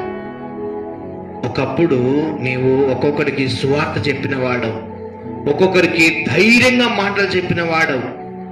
ఉన్న పాటన మరలా నువ్వు బలహీనమైపోతే ఈ పాఠం నీకే. దేవుని స్తోత్రం కలుగుగాక. ఒకప్పుడు ఒకరిని ధైర్యపరిచి బుద్ధి చెప్పి వారిని బలపరిచిన వాడు ఇప్పుడు ఎందుకు ఇలా బలహీనంగా మాట్లాడుతున్నావు అని చెప్పి ఎలీఫజు గద్దిస్తా ఉన్నాడు. హల్లెలూయా, హల్లెలూయా. ప్రియులారా, దేవుని సన్నిధిలో మనము ఎప్పుడు కనిపెట్టుకోవాలి. ప్రతి రోజు ఉదయం నిద్ర లేవగానే నీ ప్రవర్తన చెక్ చేసుకోవాలి. నీవే జ్వరం వచ్చిందనగానే థర్మామీటర్ నోట్లో పెట్టి చూసే కాలం మరి. ఇప్పుడు ఆ థర్మామీటర్ ఉందో లేదో. ఒకప్పుడు థర్మామీటర్ ఏం చేసేవారు? నాలుక కింద పెడితే ఆ టెంపరేచర్ ఎంత ఉందో కొంచెం అయిన తర్వాత డాక్టర్ తీసి చూసాడు. ఇంకా చెప్పండి, చిన్నపిల్లలకి సంకలో పెట్టేవారు. ఇక్కడ హీట్ అనేది తెలుసు. థర్మామీటర్ సంకలో పెట్టేవారు, ఇక్కడ పెట్టి చెక్ చేసేవారు. అయితే పిల్లరా, రాను భక్తిని మనం చెక్ చేసుకునేటువంటి విషయంలో చాలా దిగజారిపోతున్నాం. చూసారా, యోబు చాలా భక్తిపరుడు, చాలా యథార్థపరుడు, పవిత్రుడు, పరిశుద్ధుడు, చాలా 10 మందికి మాటలు చెప్పిన వాడు. ఉన్న పాటున కొంతకాలం బలహీనమైపోయాడు. కానీ దేవుని మహాకృప 3 స్నేహితులు గద్దించిన గద్దింపుకి మరలా సరి చేసుకున్నాడు. దేవుని స్తోత్రం కలుగాక. 78వ కీర్తనలో ఒక మాట చూసుకొని మనం ముందుకెళ్దాం. 30 వచనం నుంచి మరి 40 వచనం చదువుకుందాం. 78వ కీర్తన. ఇంకా 6 నిమిషాల టైం ఉంది. 78వ కీర్తన 30 వచనం నుంచి 40 వచనం చదవండి. ఇజ్రాయేలు ప్రజలు దేవుని దగ్గర ఎలా ఉంటారంటే ఏదైనా జరిగినప్పుడు వామ్మో దేవుడు ఉన్నాడని చెప్పేసి గడగడగడ భయపడుతూ దేవుని దగ్గర వెళ్ళి ప్రార్థన చేస్తుంటారట. కొంచెం కాలం అయిన తర్వాత బాగా తిని మత్తులైపోయి మళ్ళీ పడుకుంటారు. ఏడ ఉన్నాడే దేవుడు అంటుంటారంట. చూడండి అక్కడ వాక్యం 30 వచ్చిన చదవండి. వారి ఆశ తీరక మునుపే ఆ ఆహారము ఇంకా వారి నోళ్ళలో ఉండగానే ఆ దేవుని కోపము వారి మీద దిగెను. బా, ఎప్పుడు ఈ తిండి బ్యాచ్ కూడా ఉందంట ఇజ్రాయెల్ గుంపులో. ఈ కాలంలో ఎక్కడ ప్రార్థన జరిగినా ఏందన్నా ఏముంది అక్కడ? ఉందా చికెను, ఉందా మటను అంటనే ఉంటారు. అసలు అడగని మనసులే ఉంటారు. ఎక్కడ ప్రార్థన ఏం వండుతురంట? వండొచ్చు కదా చికెన్ ఏదో ఒకటి, ఆ పళ్ళల్లో ఇరిగేటట్టుగా తినాలని. ఇజ్రాయెల్ ప్రజలు తిన్నారు. మనం భయపడాల్సిన మనకంటే ముందు మన పితరులు తిని దేవుని శోధించినారు. ఇంకా కావాలి మాంసం అని శోధించిన రోజులు కూడా ఉన్నాయి. ఆ పండ్లలో ఇరిగిన ఆ యొక్క మాంసము బయటికి తీసుకోకముందే వారు ఇంకా తింటుండేవారంట, నిద్రలేసి మొహం కడుక్కొని వెంటనే. అలాంటి మాంస ప్రియులు ఉన్న రోజులు కూడా ఉన్నాయి మన ముందు. ఇప్పుడు కూడా జ్ఞాపకం చేస్తా ఉన్నాడు దేవుడు. చక్కగా ఆ వాక్యాల మీద దృష్టి పెట్టండి. 10 వచనాలు ఉంటాయి. మనం చివరికి ధ్యానం చేయబోతున్నాం. 30 వచనం నుంచి 40 వచనం ధ్యానం చేస్తున్నాం. చదువుదాం. వారి ఆశ తీరక మునుపే ఆహారము ఇంకా వారి నోళ్ళలో ఉండగానే దేవుని కోపము వారి మీదికి దిగెను. వారిలో బలిసిన వారిని ఆయన సంహరించెను. ప్రియులారా, భయంకరముగా ప్రవర్తించే వారిని దేవుడు ఆ కాలంలో తీసేస్తూనే ఉంటాడు. ఇష్టం వచ్చినట్టు చేసి ఆ యెహోవా దేవుడు అంతా ఆయనకు నచ్చని ప్రవర్తన ఎవరికైనా ఉందంటే ఏం చేస్తాడు? దేవుడు తీసేస్తూనే ఉంటాడు. ఏలి కుమారులు ఇష్టం వచ్చినట్టు చేస్తున్నారు. మందిరంలో వచ్చే వారి మీద, సంఘంలో ఉన్న వారిని ఇష్టం చేస్తున్నారు. ఏం చేస్తున్నాడు? దేవుడు తీసేస్తూనే ఉంటాడు. మహాదేవుడు మన మీద కనికరం చూపి మన శిక్ష అంతా తన కుమారుడైన యేసు మీద వేసి మనల్ని క్షమించినాడు కాబట్టి మనం బతికున్నాం. చప్పట్లు కొట్టండి. మనం బతికున్నాం, బతుకుతాం. దేవుని స్తోత్రం కలుగాక. మనం జీవ గ్రంథంలో వ్రాయబడి మన పేర్లు దేవుని గ్రంథంలో ఉంటాయి. ఎందుకంటే అలాంటి కృపను ప్రభు మన మీద కలిగి ఉన్నాడు. చదువుదాం. 32వ వచనం.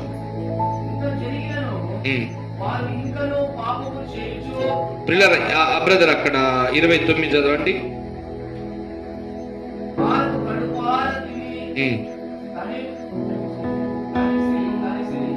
వారు ఆశించిన దానిని ఆయన అనుగ్రహించెను.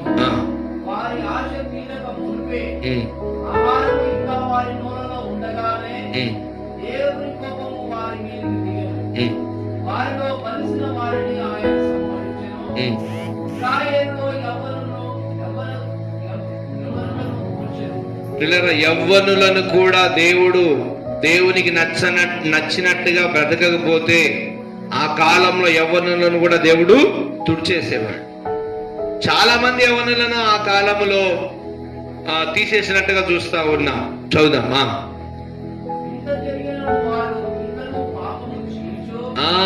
ఇవన్నీ జరుగుతా ఉన్నా కూడా ప్రజలు ఏం చేస్తా ఉన్నారంట? పాపం చేస్తా ఉన్నారు.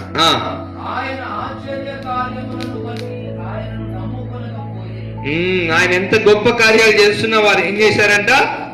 దేవుని శక్తిని నమ్మలేదు. దేవుని ఎక్కువగా వారు విశ్వసించినట్టుగా మనకు కనబడడం లేదా? కాబట్టి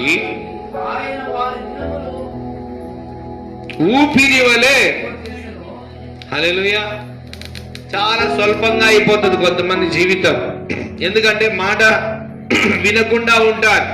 ఎందుకు వీడు ఇంతలోనే చనిపోయాడు అనుకుంటుంటాం మనం. ఎందుకంటే దేవుని నచ్చని ఏం చేస్తుంటారో తీసేస్తూనే ఉంటాడు. ఆ కాలంలో అలా చేసేవాడు. ఈ కాలంలో కృపా కనికరం గల దేవుడు ఉన్నాడు. ఆయన పాదాల కాడ పశ్చాత్తాపడి ఆయన బతిమలాడుకుంటే ఆయన మన ఆయుష్ని ఏం చేస్తాడు? పొడిగిస్తూ ఉంటాడు. చదువుదాం.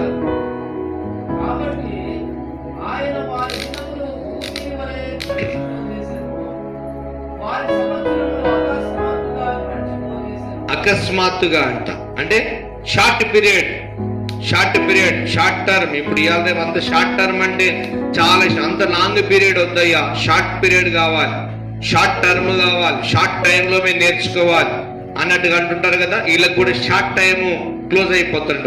వీళ్ళ ఫైల్ క్లోజ్ చేసి పంపించేసినాడు ఆ కాలంలో దేవుడు. తర్వాత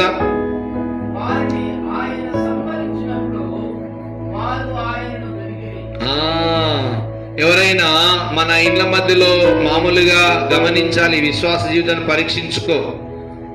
జరగరాంది జరిగి ఎవరైనా చనిపోయినప్పుడు అప్పుడు నీవు పశ్చాత్తాపడి, అమ్మో నేను జాగ్రత్తగా ఉండాలి, నా కళ్ళ ముందు ఈ పాప ఇలా చనిపోయింది ఏంది, నా కళ్ళ ముందు ఈ అన్న ఇలా చనిపోయాడేంది, ఇంత స్వల్పకాలమా. నిన్నటి దినాన్ని నేను నిండికి పోయినప్పుడు ఆశ్చర్యకరంగా అక్కడ ఒక మా తెలిసిన అన్న, ఆ అన్న చనిపోయాడన్న విషయం తెలియదు మాకు ఇప్పటివరకు. కరెక్ట్ గా 3 నెలల ముందు నాతో ఫోన్ లో మాట్లాడాడు. నేను ఇక్కడ మార్కెటింగ్ రియల్ ఎస్టేట్కి వస్తున్నాను వంశీ, నువ్వు నాకు కలవాలని మాట్లాడిన వ్యక్తి నిన్న పోయి మేము అడిగితే అతనే చెప్తున్నాడు, అరే పలానా వ్యక్తి చనిపోయాడు నీకు తెలుసా అని. అరే నాకు తెలియదు అంటే, అట్టెట్ చనిపోయాడు, ఏమైందంటే హార్ట్ అటాక్ ఏదో జరిగిందని చెప్తా ఉన్నారు.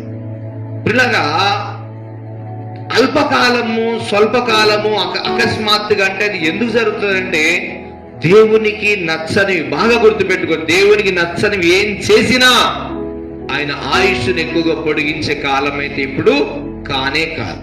అయితే మనం ఏం చేయాలి? దేవునికి నచ్చినట్టుగా బ్రతికి ఆయన బతిమాలుకొని జీవించే ఆ యొక్క సమయంలో ఉన్నాం మనం. దేవుడి స్తోత్రం కలుగాక. ఇష్టం వచ్చినట్టుగా దురాలోచన చేయకూడదు. ఇంకా గుర్తుపెట్టుకుని, యోబు ఇష్టం వచ్చినట్టుగా ఆలోచన చేసుకుంటూ ఇష్టం వచ్చినట్టుగా దేవుని గురించి మాట్లాడాడు. కానీ యోబు జీవిత కాలాన్ని అలాగని ఆపేయడం దేవునికి ఇష్టం లేదు. ఎందుకంటే దేవుడు యోబు గురించి సాతానుకు సాక్ష్యం ఇచ్చాడు. ఏమని సాక్ష్యం ఇచ్చాడు? సాతానా, నీకు భూమి మీద ఉన్న నా సేవకుడైన యోబు గురించి నీకు తెలుసా అని దేవుడు నా సేవకుడు అని చెప్పి తనకు మాట ఇచ్చి తన గురించి సాక్ష్యం చెప్పాడు. కాబట్టి యోబు ఆయుష్ను పొడిగించినాడు దేవుడు. ఈరోజు నీ గురించి కూడా దేవుడు ఈ బిడ్డ నా బిడ్డ అని సాక్ష్యం ఇవ్వాలి. చెప్పలగొట్టి బ్రహ్మపడ్డా, ఈ బిడ్డ నా బిడ్డ, ఈ కుమారుడు నా కుమారుడు, అతని గురించి నీకు తెలియదు అని చెప్పి దేవుడు సాతానుతో సవాల్ చేసేటట్టుగా అంతటి విశ్వాసము నువ్వు కలిగి ఉండాలని రాత్రి ప్రభు జ్ఞాపకం చేస్తున్నాడు. హల్లెలూయా. చదువుదాం తర్వాత స్టెఫెన్ చదువు 35వ వచనం చదువు. మహోన్నతుడైన దేవుడు తమకు విమోచకుడనియు వారు జ్ఞాపకము చేసుకొనిరి. అయినను వారి హృదయము ఆయన యందు స్థిరముగా ఉన్నది. గమనించండి, కొన్నిసార్లు భయపడుతూ ఉంటాం. నేను చెప్పిన మాట మీకు గుర్తుందా? మన ఇళ్ళలో ఎవరైనా చనిపోయినప్పుడు, ఏదైనా జరిగినప్పుడు అప్పుడు ఓ భయం వచ్చేస్తుంది, ఫియర్ వచ్చేస్తుంది. ఇంటికి వెళ్ళి గడగడ వణుకుకుంటూ ప్రార్థన చేస్తావు, ఏడుపు వచ్చేస్తుంది, కన్నీరు వస్తుంది. మళ్ళీ కొంచెం కాలం అన్ని సెట్ అయిపోయినాక, కొంత డబ్బు జేబుకి వచ్చినాక, కొంచెము అన్ని సౌకర్యాలు సెట్ అయిపోయినాక మళ్ళీ భక్తి తగ్గుతుంది, ఆ ఫియర్ పోతుంది. నువ్వు నమ్మినా నమ్మకపోయినది నిజం. ఇజ్రాయేలు ప్రజలు అలాగే చేశారు. వారి కళ్ళ ముందు దేవుడు ఆశ్చర్య కార్యాలు చేసినప్పుడు చూసి నమ్మిన వారిని ఆశీర్వదించాడు. ఆ కళ్ళ ముందు ఎవరైతే మాట విననుంటూ ఉంటారో వారిని సంహరించేసినప్పుడు వారు గడగడ భయపడుకుంటున్నారు. కానీ కొంతకాలమే ఉన్నారంట. వారు ఎలా ఉన్నారంట? చదవండి, ఎలా ఉన్నారంట? దేవుడు తమకు ఆశ్రయ దుర్గమనియు మహోన్నతుడైన దేవుడు తమకు విమోచకుడని వారు జ్ఞాపకం చేసుకొనిరి. అయినను వారి హృదయము ఆయన ఎడల. ఈరోజు ఈ రాత్రి దేవుడు అంట, నీ మనసు దేవుని మీద స్థిరంగా ఉందా? ఒకప్పుడు భక్తి చేస్తున్నావు, ఒకప్పుడు భక్తిహీనురాలుగా తయారవుతున్నావు, ఒకప్పుడు బుద్ధిమంతుడు ఉంటున్నావు, ఇంకా దానికి వ్యతిరేక పదం ఏంటిది? బుద్ధిమంతుడు. దానికి వ్యతిరేక పదం ఏంటిది? బుద్ధిహీనుడు. భక్తిపరుడు, దానికి వ్యతిరేక పదం ఏంటిది? భక్తిహీనులు. పరిశుద్ధత, దానికి వ్యతిరేక పదం ఏంటిది? అపవిత్రత. జాగ్రత్త. ఇజ్రాయేలు ప్రజలు కొంతకాలం భయపడ్డారు, కొంతకాలం దేవుడి గురించి గడగడ వణుకుతున్నారు, మళ్ళా కొంతకాలానికి మర్చిపోతున్నారు. ఏం కలిగిలేరంట వారు? దేవుని మీద స్థిరముగా ఆయన ఎడల వారు. అయినను వారి హృదయము ఆయన ఎడల స్థిరముగా. దేవుని స్తోత్రం చెప్పండి. తర్వాత వచ్చింది చదవండి. ఆయన చూసారా? దేవుని నిబంధనలు తెలవవు, దేవుని క్రమాలు తెలవవు, ఇష్టం వచ్చినట్టు ప్రార్థన చేసేస్తుంటా.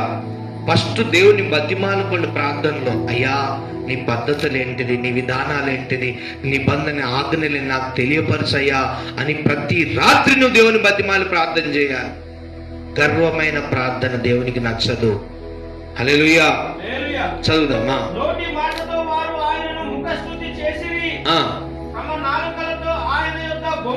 బొంకిరి అంటే ఏంటి చేసినారు? హృదయంతో ఆరాధన చేయకుండా నోటితోనే స్తుతిస్తా ఉన్నారని దేవుడు ఇజ్రాయేలు ప్రజల గురించి గుర్తు చేస్తా ఉన్నాడు. గమనించుదాం. మనం కూడా మనం ఏం చేసుకోవాలి? పరీక్షించుకోవాలి. తర్వాత అయితే ఆయన వాత్సల్య సంపూర్ణుడై వారిని నశింపజేయక వారి దోషము పరిహరించువాడు. తన ఉగ్రతను ఏమాత్రమును రేపు కనుక పలుమారు కోపము అణుచుకొనువాడు. దేవుడే అణుచుకున్నాడంట తన కోపాన్ని. కాగా వారు కేవలము శరీరులై ఉన్నారనియు విసరి వెళ్ళి మనల్ని రాని గాలి వలె ఉన్నారనియు ఆయన జ్ఞాపకం చేసుకున్నాడు. ఎంతటి వారు వీళ్ళు, ఎందుకు వీళ్ళని శిక్షించాలి, ఏదో తెలిసి తెలియక చేస్తున్నారని చెప్పేసి దేవుడు ఆయన కోపము. ప్రియులారా, దేవుని కోపము మన మీద ఎంత ఉంటదంటే, కొంతమంది గొడవ పెట్టుకున్నప్పుడు ఏమంటారు? నీ మీద నా కోపం ఎంతుంది తెలుసా? అందరు మీ చెయ్యి ఇలా పెట్టండి. ఎంతుంది తెలుసా? గుందు వరకు ఉంది అంటుంటారు. ఆయన కోపం నీ మీద ఎంతుంది తెలుసా? గుందు వరకు ఉంది అంటుంటారు. దేవుని కోపము కూడా మన మీద అలా ఉండగా ఆయన అణుచుకొని తన కుమారుడైన క్రీస్తును పంపి ఆ కోపము ఆ యొక్క మన పాప భారం ఆయన మీద వేసి మన క్షమించి మన్నించి రక్షించి విమోచించి సరి అయిన జీవితము జీవించండి, స్థిరమైన మనసు కలిగి ఉండండి అని మనం హెచ్చరిస్తున్నాడు ఈ రాత్రి. దేవుని స్తోత్రం కలుగాక. మన హృదయము దేవుని ఎడల ఎలా ఉండాలి? స్థిరముగా ఉండాలి. దినము నీ పరిశుద్ధత ఇంకా ఎక్కువ కావాలి కానీ తక్కువ కావద్దు. ఏమి ఎక్కువ కావాలి? పరిశుద్ధ. చెప్పండి నోరారా. ఏం కావాలి? పరిశుద్ధత ఎక్కువ కావాలి, ప్రార్థన ఎక్కువ కావాలి, ప్రభు మీద ఆధారపడే ఎక్కువ కావాలి, ఆయన బతిమాలు కావాలి. నువ్వు కన్నీరు గార్చి, అయ్యా నీకు తెలియతే, నీకు వ్యతిరేకమైన ఏమైనా చేశామేమో చూడు నాయన అనాలి. సమయం లేదు కానీ ప్రియులారా, కీర్తనకారుడైన దావీదు ఏమంటాడు తెలుసా? అయ్యా నా హృదయమును పరిశీలించి చూడు, నీకు ఆయాసకరమైనవి నా ఎందునేమో చూడుము, వాటిని తొలగించేసే అని దేవుని దగ్గర ప్రార్థన చేస్తాడు. ఏం చేస్తున్నాడు దావీదు? దేవుని బతిమాలుకుంటున్నాడు. చెప్పండి ఏం చేస్తున్నాడు? అందరు చెప్పండి. దావీదు ఏం చేస్తున్నాడు? గట్టి చెప్పాలా? ఏం చేస్తున్నాడు దావీదు? దేవుని నా హృదయాన్ని చూడయ్యా, పరీక్షించయ్యా, నీకు ఆయాసకరమైన ఏదైనా ఉంటే తీసేయి ప్రభువా, దాన్ని తీసేయి ప్రభువా, ఆ పాప బీజాన్ని, ఆ తీగని తీసేయి, ఆ తెగులును తీసేయి. పంట బాగా రావాలంటే తెగులు వచ్చిన తెగులు ఏం చేయాలి? తెగులు నిర్మూలన చేయాలి. నీ పరిశుద్ధతలో నువ్వు వర్ధిల్లాలని, యథార్థతలో ఇంకా నువ్వు వర్ధిల్లాలని రాత్రి ప్రభు మనతో మాట్లాడినాడు. నేను చాలా సంతోషించాను. ఆరాధనలో పరిశుద్ధాత్మ దేవుడు, నేను ఏ వాక్యం, దేవుడు నాకు ఏ వాక్యాన్ని సిద్ధపరచమని చెప్తాడో దాని గురించి ఆరాధనలో అక్కడ ఆత్మదేవుడు నాతో మాట్లాడతాడు. నేను అనేక మార్లు గమనించిన. ఈరోజు కూడా యోబు గురించి మాట్లాడారా? గుర్తుందా? ఏమని చెప్పారు యోబు గురించి ప్రార్థన చేసేటప్పుడు? బ్రదర్ మీరే అన్నారు, యోబు తన జీవిత కాలంలో ప్రభువా ఎన్ని శ్రమలు పడ్డాడో, ఎన్ని పోగొట్టుకున్నాడో అని అన్నాడయ్యా. యోబుకు వచ్చిన శ్రమలంతటి మాకు రాలే గాని నీ కృప మాకు తోడుగుంచండి. ప్రార్థన. ఆత్మదేవుడు మనతో ఉన్నాడు. దేవుని స్తోత్రం కనుక దేవుడి కొద్ది మాటలు దీవించును గాక. ఆమేన్.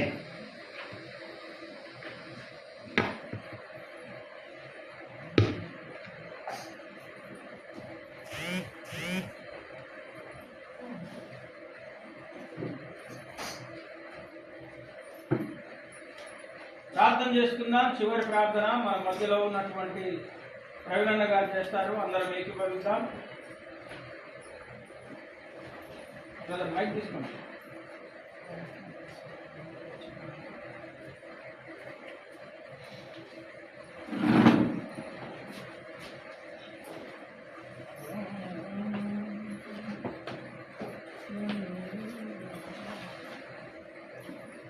చివరి ప్రార్థన. అందరం చివరి ప్రార్థన చేసుకుని ఆశీర్వాదంతో ఈ యొక్క రాత్రికాల ఆఫ్నైట్ ప్రేయర్ ముగించుకుందాం. అందరూ తలలు వంచినట్లయితే రాత్రికాల సమయమందు దేవాది దేవుడు ప్రతి హృదయముతో మాట్లాడి ఉండగా, నిజముగా ఎన్ని శ్రమలు వచ్చినా, ఎన్ని వేదనలు వచ్చినా, ఎన్ని బాధలు వచ్చినా దేవుని వైపుగా నిలబడాలనేది వాక్యం మనతో స్పష్టముగా మాట్లాడి ఉన్నది. ఈ రాత్రికాల సమయం ముందు ప్రభువా స్తోత్రములు నాయన. నిజముగా తండ్రి, మేము మీ వైపు చూసే బిడ్డలముగా ఉండాలని నాయన, నీతిమంతులుగా యథార్థవంతులుగా నాయన స్తోత్రములు తండ్రి, కుటుంబాలను కట్టుకునే వారముగా, అవును నాయన, నీలో బలపడి స్థిరపడి ఎన్ని వ్యాధులు శోధనలు బాధలు వచ్చినప్పటికీ ప్రభువా స్థిరముగా నీలో నిలబడాలని, నీ వైపు చూడాలని ప్రభువా వాక్యము ద్వారా మాట్లాడి ఉన్నావు తండ్రి. ఇదిగో నాయన, మాలో మేము నాయన స్తోత్రములు రాజా, మరొక్కసారి నీ పాద సన్నిధికి వచ్చి ప్రార్థిస్తున్నాము నాయన. మేము చూపు ద్వారా, మాటల ద్వారా, హృదయపు ఆలోచనల ద్వారా, క్రియల ద్వారా ప్రభువా మీ చిత్తానికి వ్యతిరేకంగా చేసిన ప్రతి విధమైనటువంటి పాపమును, శాపమును, దోషమును నాయన యేసు క్రీస్తు నామములో మాలో నుండి తీసి కాల్చివేయమని ప్రార్థన నాయన. ప్రతి పాపమును నాయన స్తోత్రములు తండ్రి నీవు జ్ఞాపకం చేసుకున్న దేవుడు కాదు నాయన. ఇదిగో ఇక్కడున్న మా అందరిలో నుండి ప్రభువా ప్రతి విధమైనటువంటి పాపమును, శాపమును, దోషమును కూకటి వేళ్లతో సహా పీకి సముద్రంలో కాల్చివేయండి నాయన. ఈ రాత్రికాల సమయం ముందు ప్రభువా స్తోత్రములు తండ్రి. అయా మరలా మేము నా తండ్రి పాపములో పడిపోకుండా, శాపములో పడిపోకుండా నాయనా స్తోత్రములు తండ్రి నీ వెలుగు మార్గములో నడిపించమని ప్రార్థిస్తున్నాము తండ్రి. అవును నాయన, యోబుకు నా తండ్రి వారి శిష్యులు అయా ఆయన యొక్క స్నేహితులు ప్రభువా ఏ రకంగానైతే హెచ్చరించారు ప్రభువా స్తోత్రములు తండ్రి. నిజముగా నాయన దైవదాసుని ద్వారా హెచ్చరికలు వచ్చినప్పుడు ప్రభువా స్తోత్రములయ్యా వాటిని మా హృదయాలలో భద్రపరుచుకొని నాయన అటు వాక్యానుసారమైన జీవితం జీవించుటకు సహాయము దయచేయండి ప్రభువా. నిజముగా నాయన అయా ఈ లోక జ్ఞానము కాదు గాని ప్రభువా నిజమైన జ్ఞానము నీ అందే ఉన్నది ప్రభువా స్తోత్రములు తండ్రి. ఇక్కడున్న మా అందరము ప్రభువా నీ జ్ఞానమును పొందుకొని ఉన్నామని నమ్ముచున్నాము దేవా. వివేక హృదయాలుగా మా హృదయాలు మలచిన విధానాన్ని బట్టి వందనములు దేవా. ఇదిగో నాయన ఇక్కడున్న ప్రతి ఒక్కరి హృదయములో నాయన నీవు బలమైన మాటల చేత మాట్లాడి ఉన్నావు ప్రభువా. అటు మాటలను నాయన హృదయ ఆంతర్యములో విత్తి నా తండ్రి నీరు కట్టి ఫలింప చేయండి నాయన. అవును ప్రభువా, దూషించే బిడ్డలుగా ఉండకూడదు నాయన, అవమానపరిచే బిడ్డలుగా ఉండకూడదు తండ్రి. యోబు నాయన తన కష్టం వచ్చినప్పుడు, ఆ నష్టము వచ్చినప్పుడు ప్రభువా, శ్రమలు వచ్చినప్పుడు నాయన దూషకుడుగా మారి ఉన్నప్పుడు తండ్రి తన స్నేహితుల ద్వారా హెచ్చరించబడ్డాడు నాయన. అవును తండ్రి స్తోత్రములయ్యా, నీ వైపు మరలి తండ్రి అయ్యా ఎక్కడ పడిపోయామో తండ్రి, ఎక్కడ అపవాది అస్తాల్లో చిక్కుపడ్డామో తండ్రి మాకు తెలియదు కనుక ప్రభువా నీ వైపు తిరిగి ఉన్నాము నాయన. మా ముఖములను వెలిగించే దేవుడవు నీవే తండ్రి స్తోత్రములయ్యా. అవును ప్రభువా, ఇదిగో నాయన మేము కోల్పోయిన వాటికి నాయన రెండంతులుగా దయచేసే దేవుడవని పలికి ఉన్నావు దేవా స్తోత్రములు తండ్రి. అవును ప్రభువా, గడిచిన కాలములలో నాయన, గడిచిన సంవత్సరములలో, గడిచిన మాసములలో, గడిచిన దినములలో నాయన మేము కోల్పోయిన వాటికి నా తండ్రి రెండంతులుగా దయచేయండి నాయన స్తోత్రములు తండ్రి. ఇదిగో నాయన భక్తి విషయంలో, ప్రార్థన విషయంలో నాయన, విశ్వాస విషయంలో, నిరీక్షణ విషయంలో నాయన రెండంతలుగా బలమును దయచేయండి నాయన. ఇదిగో ఇక్కడున్న ప్రతి ఒక్కరి హృదయములలో నాయన గొప్ప మెలకువ కలిగినటువంటి ప్రార్థన ఆత్మల చేత నింపండి నా తండ్రి. ప్రతి ఒక్కరి హృదయము నాయన వివేచన కలిగిన ఆత్మల చేత నింపమని ప్రార్థిస్తున్నాము తండ్రి. అవును ప్రభువా, నిత్యము స్తుతించే ఆత్మల చేత మా హృదయాలు నింపండి ప్రభువా స్తోత్రములు తండ్రి. నీవు గొప్ప దేవుడవు నాయన. అలనాడు దానియేలుకు నాయన ఆత్మల శక్తిని, పరిశుద్ధాత్మను నింపుదల దయచేసి ఉండగా ప్రభువా నిత్యము ప్రార్థించేవాడిగా అయా రాజశాసనమును తిరస్కరించి ప్రభువా ఈ లోక అధికారాన్ని ధిక్కరించి నాయన నీ వైపు తిరిగి నిన్ను స్తుతించే వీరుడుగా కనబడుతున్నాడు నాయన స్తోత్రములు దేవా. ఇదిగో ఈ రాత్రికాల సమయమందు ప్రభువా నీ వైపు చూసే బిడ్డలముగా, నిన్ను నిత్యము స్తుతించే బిడ్డలముగా ప్రభువా, నీకే మహిమ తీసుకొచ్చే బిడ్డలముగా, మహిమ తీసుకొచ్చే జీవితాలుగా మా జీవితాలను మార్చమని ప్రార్థిస్తున్నాము తండ్రి. ఇదిగో ఇక్కడున్న ప్రతి ఒక్క హృదయములో నాయన స్తోత్రములు తండ్రి. నీ వాక్యమును ఫలింపచేయము నా తండ్రి. వాక్యానుసారమైన జీవితం మేము జీవించాలి యేసయ్యా. స్తోత్రములు రాజా. విని నాయన స్తోత్రములు తండ్రి, అటు మాటలను వదిలిపెట్టే వారముగా ఉండకూడదు నాయన. నీ వాక్యానుసారముగా జీవించే జీవితములను మాకు దయచేయమని ప్రార్థిస్తున్నాము తండ్రి. ఇదిగో రాజా స్తోత్రములు రాజా. నిజమైన దేవుడవు నాయన, నిత్యము చూసే దేవుడవు ప్రభువా. అయా మా దేహముని దేవాలయముగా ఏర్పాటు చేసుకున్న దేవుడవు నాయన. మా హృదయములో స్థిర నివాసముంది నీ ఆత్మ ద్వారా ప్రభువా మాకు మంచి ఆలోచనలను దయచేయండి ప్రభువా. నిజముగా నా తండ్రి, వ్యర్థమైన ఆలోచనలు మా హృదయానికి రాకూడదు నాయన. ఇదిగో నా తండ్రి, సంఘములో ఉన్న ప్రతి ఒక్కరికి నాయన ఉన్నతమైన ఆలోచనలు దయచేయమని ప్రార్థిస్తున్నాము దేవా. స్తోత్రములు రాజా. ఈ రాత్రి కాల సమయమందు ప్రభువా నీ వైపు చూసి నా తండ్రి, నిజముగా కుటుంబాన్ని కట్టుకొనుటకు నా తండ్రి, అన్ని విషయాలలో అభివృద్ధి జరుగుటకు నా తండ్రి నీ సహాయము దయచేయండి ప్రభువా. అవును నాయన, నీ వాక్యములో ఎదుగుటకు నాయన, అయా వాక్య ధ్యానం చేయుటకు ప్రభువా, అయా నిజముగా ప్రభువా ఇక్కడున్న ప్రతి ఒక్కరికి నాయన ప్రార్థించే మంచి గుణములను దయచేయమని ప్రార్థిస్తున్నాము నాయన. ఇదిగో ఈ రాత్రి కాల సమయమందు నాయన, అయా ఎక్కువ సమయము ప్రభువా నీతో మాట్లాడుకొనుటకు నాయన, ఎక్కువ సమయము నాయన స్తోత్రములు తండ్రి, పని చేస్తూ కూడా ప్రభువా నిన్ను స్తుతించే బిడ్డలముగా మేము ఉండుటకు నాయన, నజరేయుడైన యేసుక్రీస్తు నామములో నా యేసయ్యా నీకే స్తుతి స్తోత్రములు నాయన. ఇక్కడున్న ప్రతి బిడ్డ హృదయాంతర్యములో నీ ఆత్మశక్తి కార్యములను జరిగించమని ప్రార్థిస్తున్నాము నాయన. ఈ లోకమునకు నేను జీవపు వెలుగునై ఉన్నానంటున్నావు దేవా. ఈ లోకమునకు వెలుగై ఉన్న దేవా, జీవపు వెలుగులుగా మమ్మల్ని మార్చమని ప్రార్థిస్తున్నాము తండ్రి. మా కుటుంబాలలో ఇది మొదలుకొని నాయన, మా జీవితాలలో నా తండ్రి, కుటుంబాలలో ప్రభువా అయా స్తోత్రములు తండ్రి, అద్భుత కార్యాలు చేయు దేవుడవు నీవే అని విశ్వసిస్తుండగా నాయన, అలనాడు తండ్రి ఆ ఇజ్రాయేలు ప్రజలకు పగలు మేఘస్తంభముగా కాపాడిన దేవుడవు నాయన, రాత్రి అగ్నిస్తంభముగా కాపాడిన దేవుడు ప్రభువా. నేను ఉన్నవాడను అనువాడనై ఉన్నాను మోషే అని పలికిన విధముగా నా తండ్రి వారికి తోడై ఉన్న దేవుడవు నాయన. ఇదిగో ఉన్న పాటున నీ పాద సన్నిధిలో మేము అడుగుచున్నాము దేవా, మాకు తోడై ఉండండి నాయన. ఇదిగో నీ ఆలయములుగా మమ్మల్ని నిర్మించుకున్న దేవుడవు నాయన. మునుపు నీచమైన స్థితిలో ఉన్నప్పుడు నాయన, మునుపు వ్యర్థమైన ఆలోచనలతో నిండి ఉన్నప్పుడు ప్రభువా, మునుపు నాయన ప్రయాసకరమైన జీవితము జీవిస్తున్నప్పుడు నా తండ్రి మమ్మలను దర్శించిన దేవుడవు నాయన, మా జీవితాలను సరిచేసిన దేవుడు అని నమ్ముచున్నాము తండ్రి.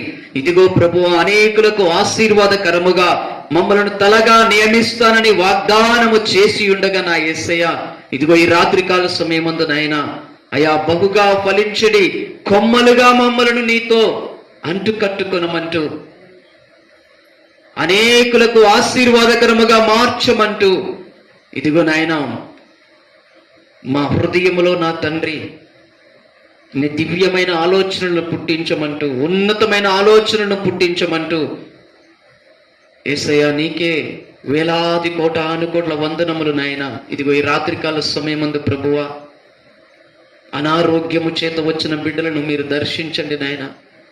మీ హస్తము చాచి ముట్టండి ప్రభువా.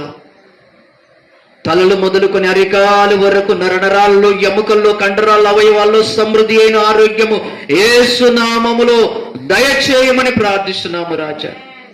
యేసు క్రీస్తు నామములో ఈ రాత్రి కాల సమయమందు ప్రభువా అప్పుల బాధలో వచ్చిన బిడ్డలను దర్శించండి నాయన. యేసు క్రీస్తు నామములో నీ మహిమైశ్వర్యం నుండి సమృద్ధిని దయచేయమని ప్రార్థిస్తున్నాము తండ్రి. అవును నాయన, అపవాది అస్తములలో వచ్చిన వారిని నాయన, అపవాది కట్లలో వచ్చిన వారిని ప్రభువా ఈ రాత్రి కాల సమయమందు వారి కట్లను త్రెంచిన తండ్రి నీ సమృద్ధి అయిన సమాధానము చేత నింపు పంపమని అడుగుచున్నాము దేవా. స్తోత్రములు తండ్రి.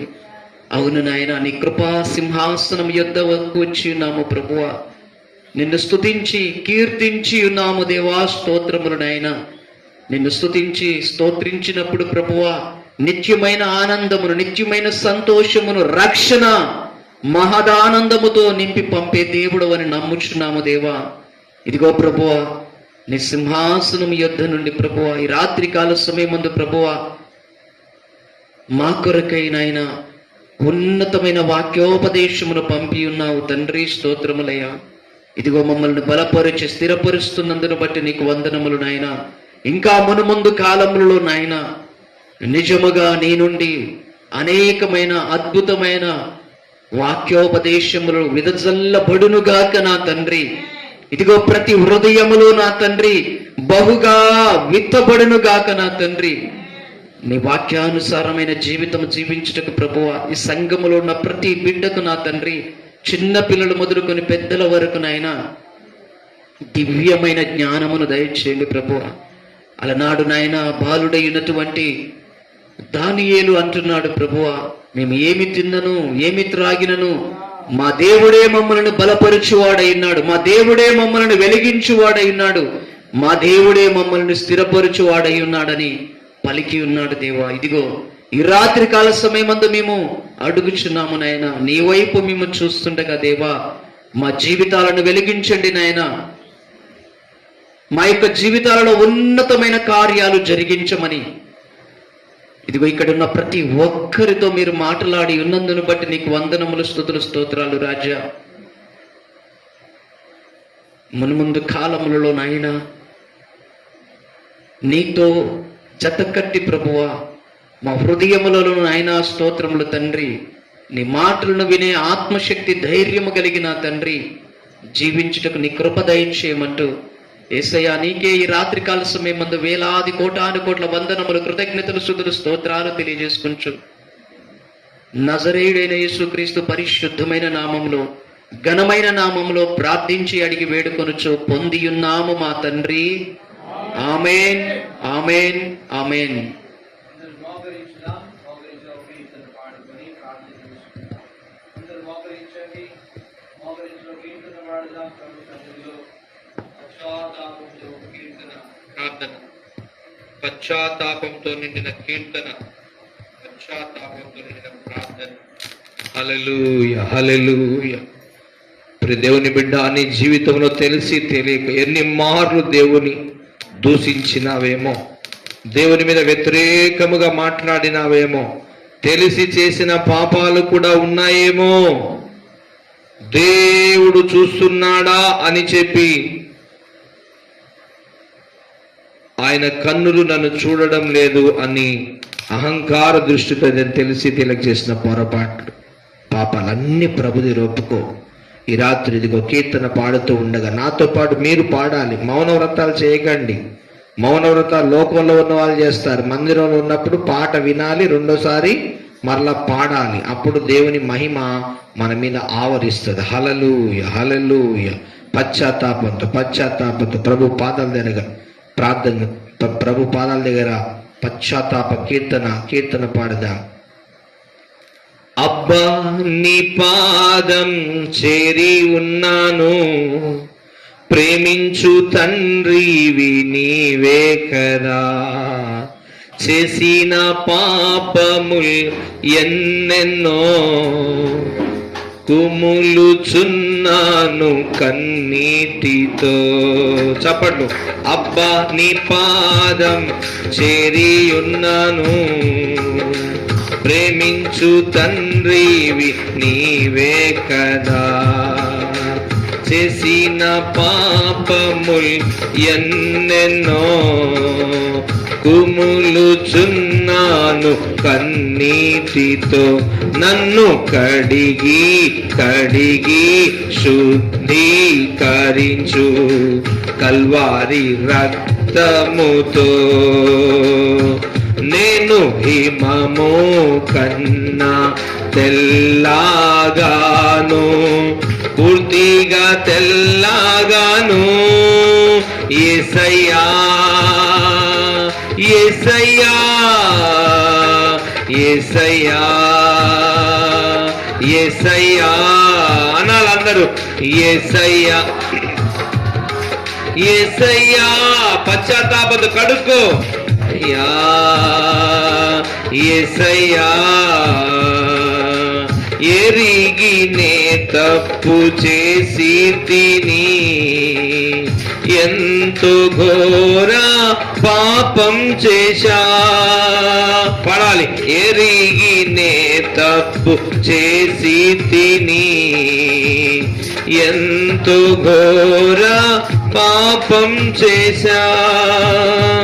నీ వైపు చూచే ధైర్యం లేదే, నీ వైపు చూసే ధైర్యం లేదే.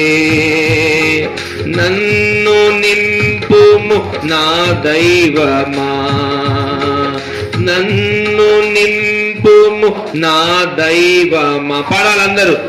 నన్ను కడిగి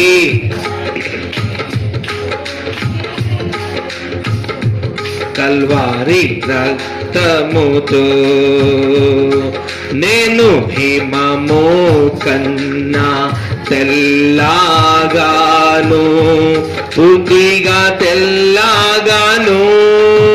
యేసయ్యా యేసయ్యా యేసయ్యా యేసయ్యా యేసయ్యా యేసయ్యా యేసయ్యా యేసయ్యా. అబ్బా నీ పాదం చేరియున్నాను. పాడాలి.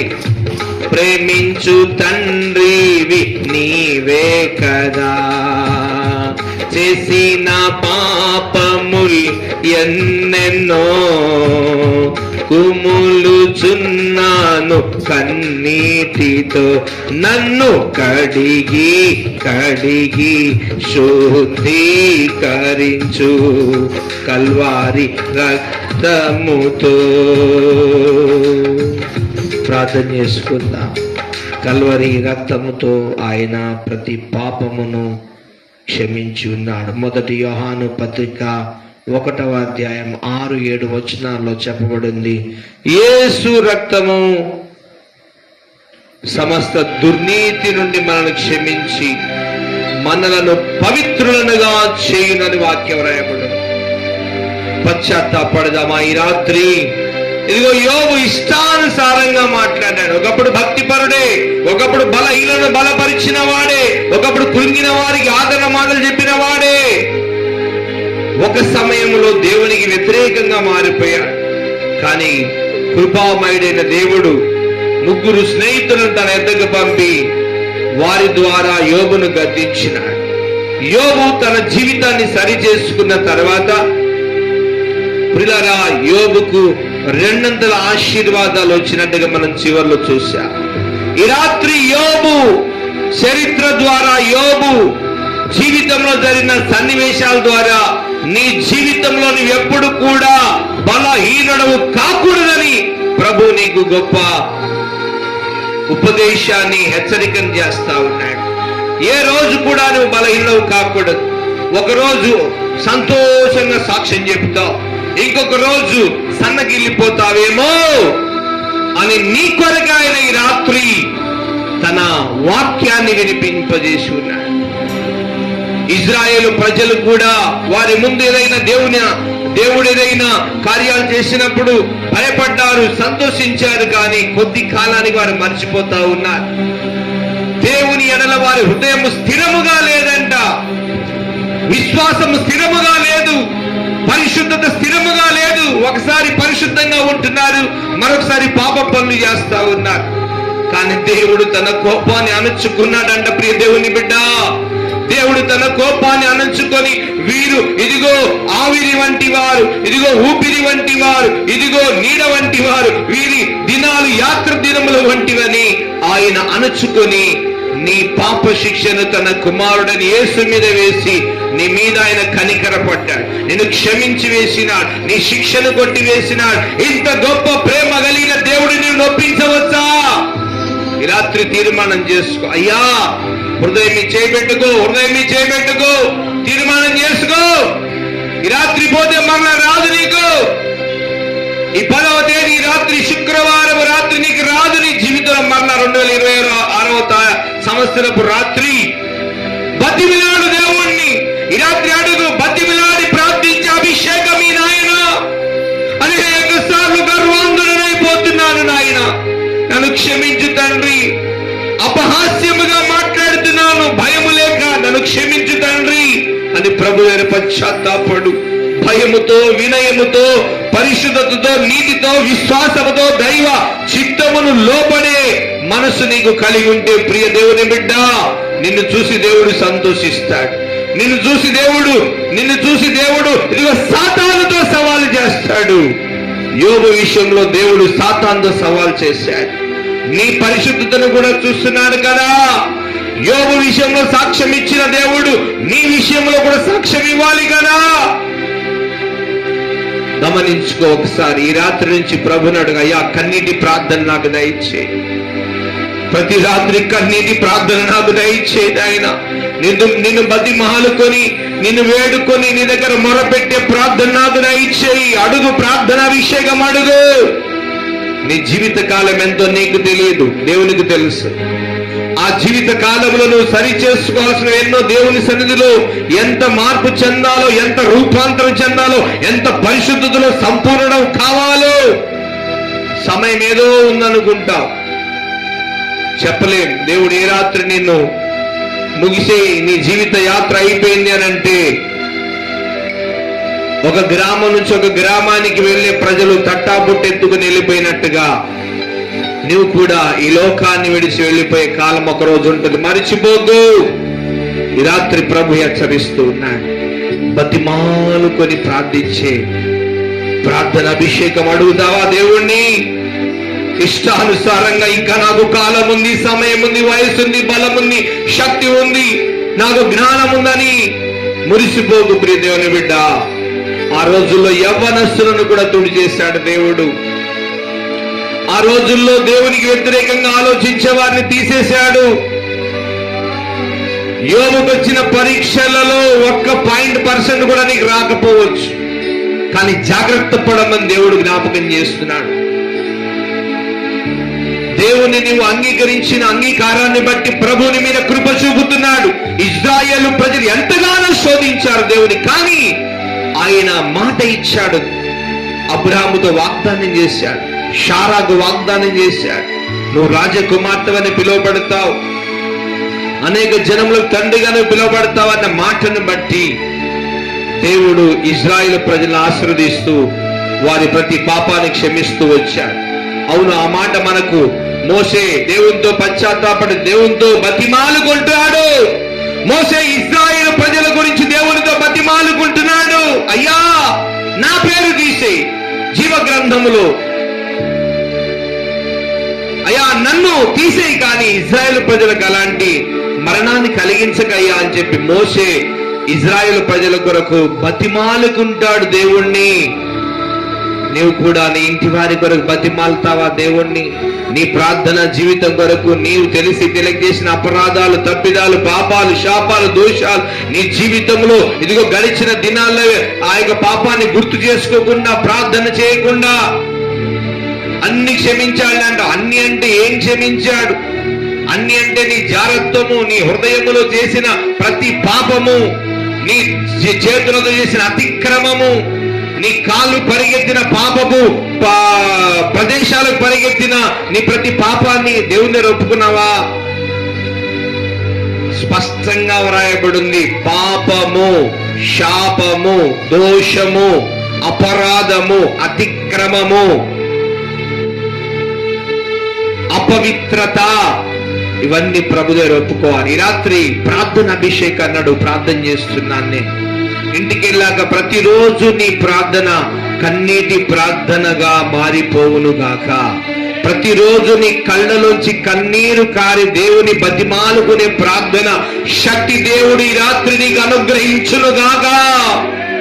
పరిశుద్ధుడా, ప్రేమ కనికరం కలిగిన తండ్రి, ఎంత గొప్ప దేవుడవయ్యా. ఈ రాత్రి మేము తిని ప్రభు గృహాలలో నిద్రించుంటే ఈ మాటలు మా చెవిన పడేవి కావు. మా జీవితాలు సరి చేసుకోవడానికి రాత్రి సమయము ప్రభువా మాకు ఆశీర్వాదకరంగా ఉండేది కాదు నాయన. నీ గొప్ప ప్రణాళిక రాత్రి మమ్మను మందిరంలో కూర్చోబెట్టుకుని సమకూర్చి ఈ హాఫ్ నైట్ ప్రార్థనలో తండ్రి మా సంఘ బిడ్డలను మమ్ములను ప్రేమించి ఈ రాత్రి ఇదిగో యోబు తన జీవితంలో ఒక కాలంలో చాలా పవిత్రుడిగా ఉన్నాడు.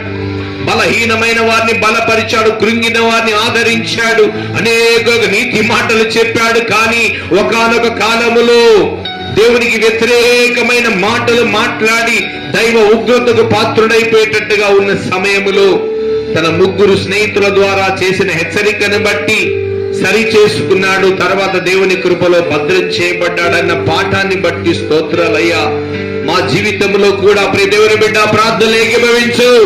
మా జీవితంలో కూడా ఎప్పుడు కూడా మేము పడిపోకుండా నాయనా, ఏ రోజు కూడా బలహీనముగా మాట్లాడక, బలహీనముగా ఆలోచించకుండా మీ చిత్తానికి వ్యతిరేకమైన తలంపులు మా హృదయంలో రాకుండా ఉన్నట్లుగా మీ కృపతో మమ్మల్ని బలపరచమని ప్రార్థిస్తూ ఉన్నాం.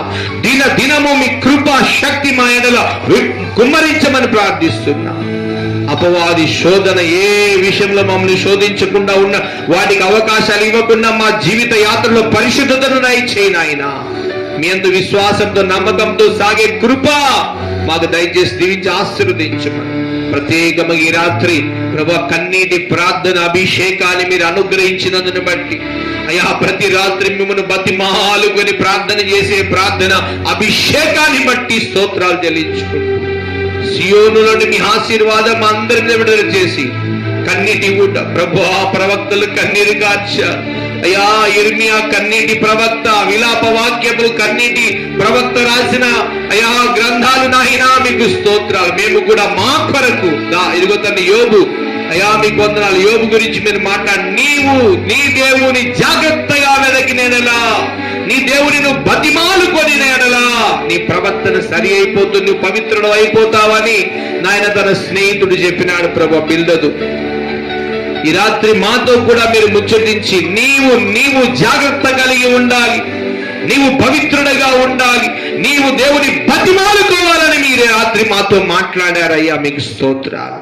మీ కృపను బట్టి వందనాలు చెల్లించుకుంటూ మహిమ ఘనత ప్రభావాలు మీరు మాత్రం పొందుకొని మమ్మల్ని మేము తగ్గించుకుంటూ మీ పరిశుద్ధ నామాన్ని ఇచ్చిస్తూ ఈ రాత్రి వాక్యం విన్న మా అందరి హృదయాల్లో వాక్యాన్ని నీరు కట్టి ఫలింపజేసి ఆశీర్వదించమని ప్రభుని యేసు క్రీస్తు పరిశుద్ధ నామమున ప్రార్థించి వేడుకుంటున్నాం పరమ తండ్రి. ఆమేన్, ఆమేన్, ఆమేన్. తండ్రి అయిన దేవుని ప్రేమ, మన ప్రభువును రక్షకుడైన యేసు క్రీస్తు వారి కృప, పరిశుద్ధాత్మ దేవుని ఆదరణ, దేవుని 7 ఆత్మల సహాయం సదాకాలం మనకు తోడై నడిపించును గాక. ఆమేన్, ఆమేన్, ఆమేన్. యేసు రక్తమే జయం, శిలువ రక్తమే జయం. ప్రభుని యేసు క్రీస్తు నామమునకే సంపూర్ణ జయము కలుగును గాక. ఆమేన్, ఆమేన్, ఆమేన్. అందరికి వందనాలు. ప్రభు మనతో మాట్లాడి చక్కగా బలపరిచిన రాత్రి అందరూ దేవునికి స్తోత్రం చెబుదాం. హల్లెలూయా. స్తోత్రం చెప్పండి. హల్లెలూయా. దేవుని కృప ఆయన అలాగన మనలను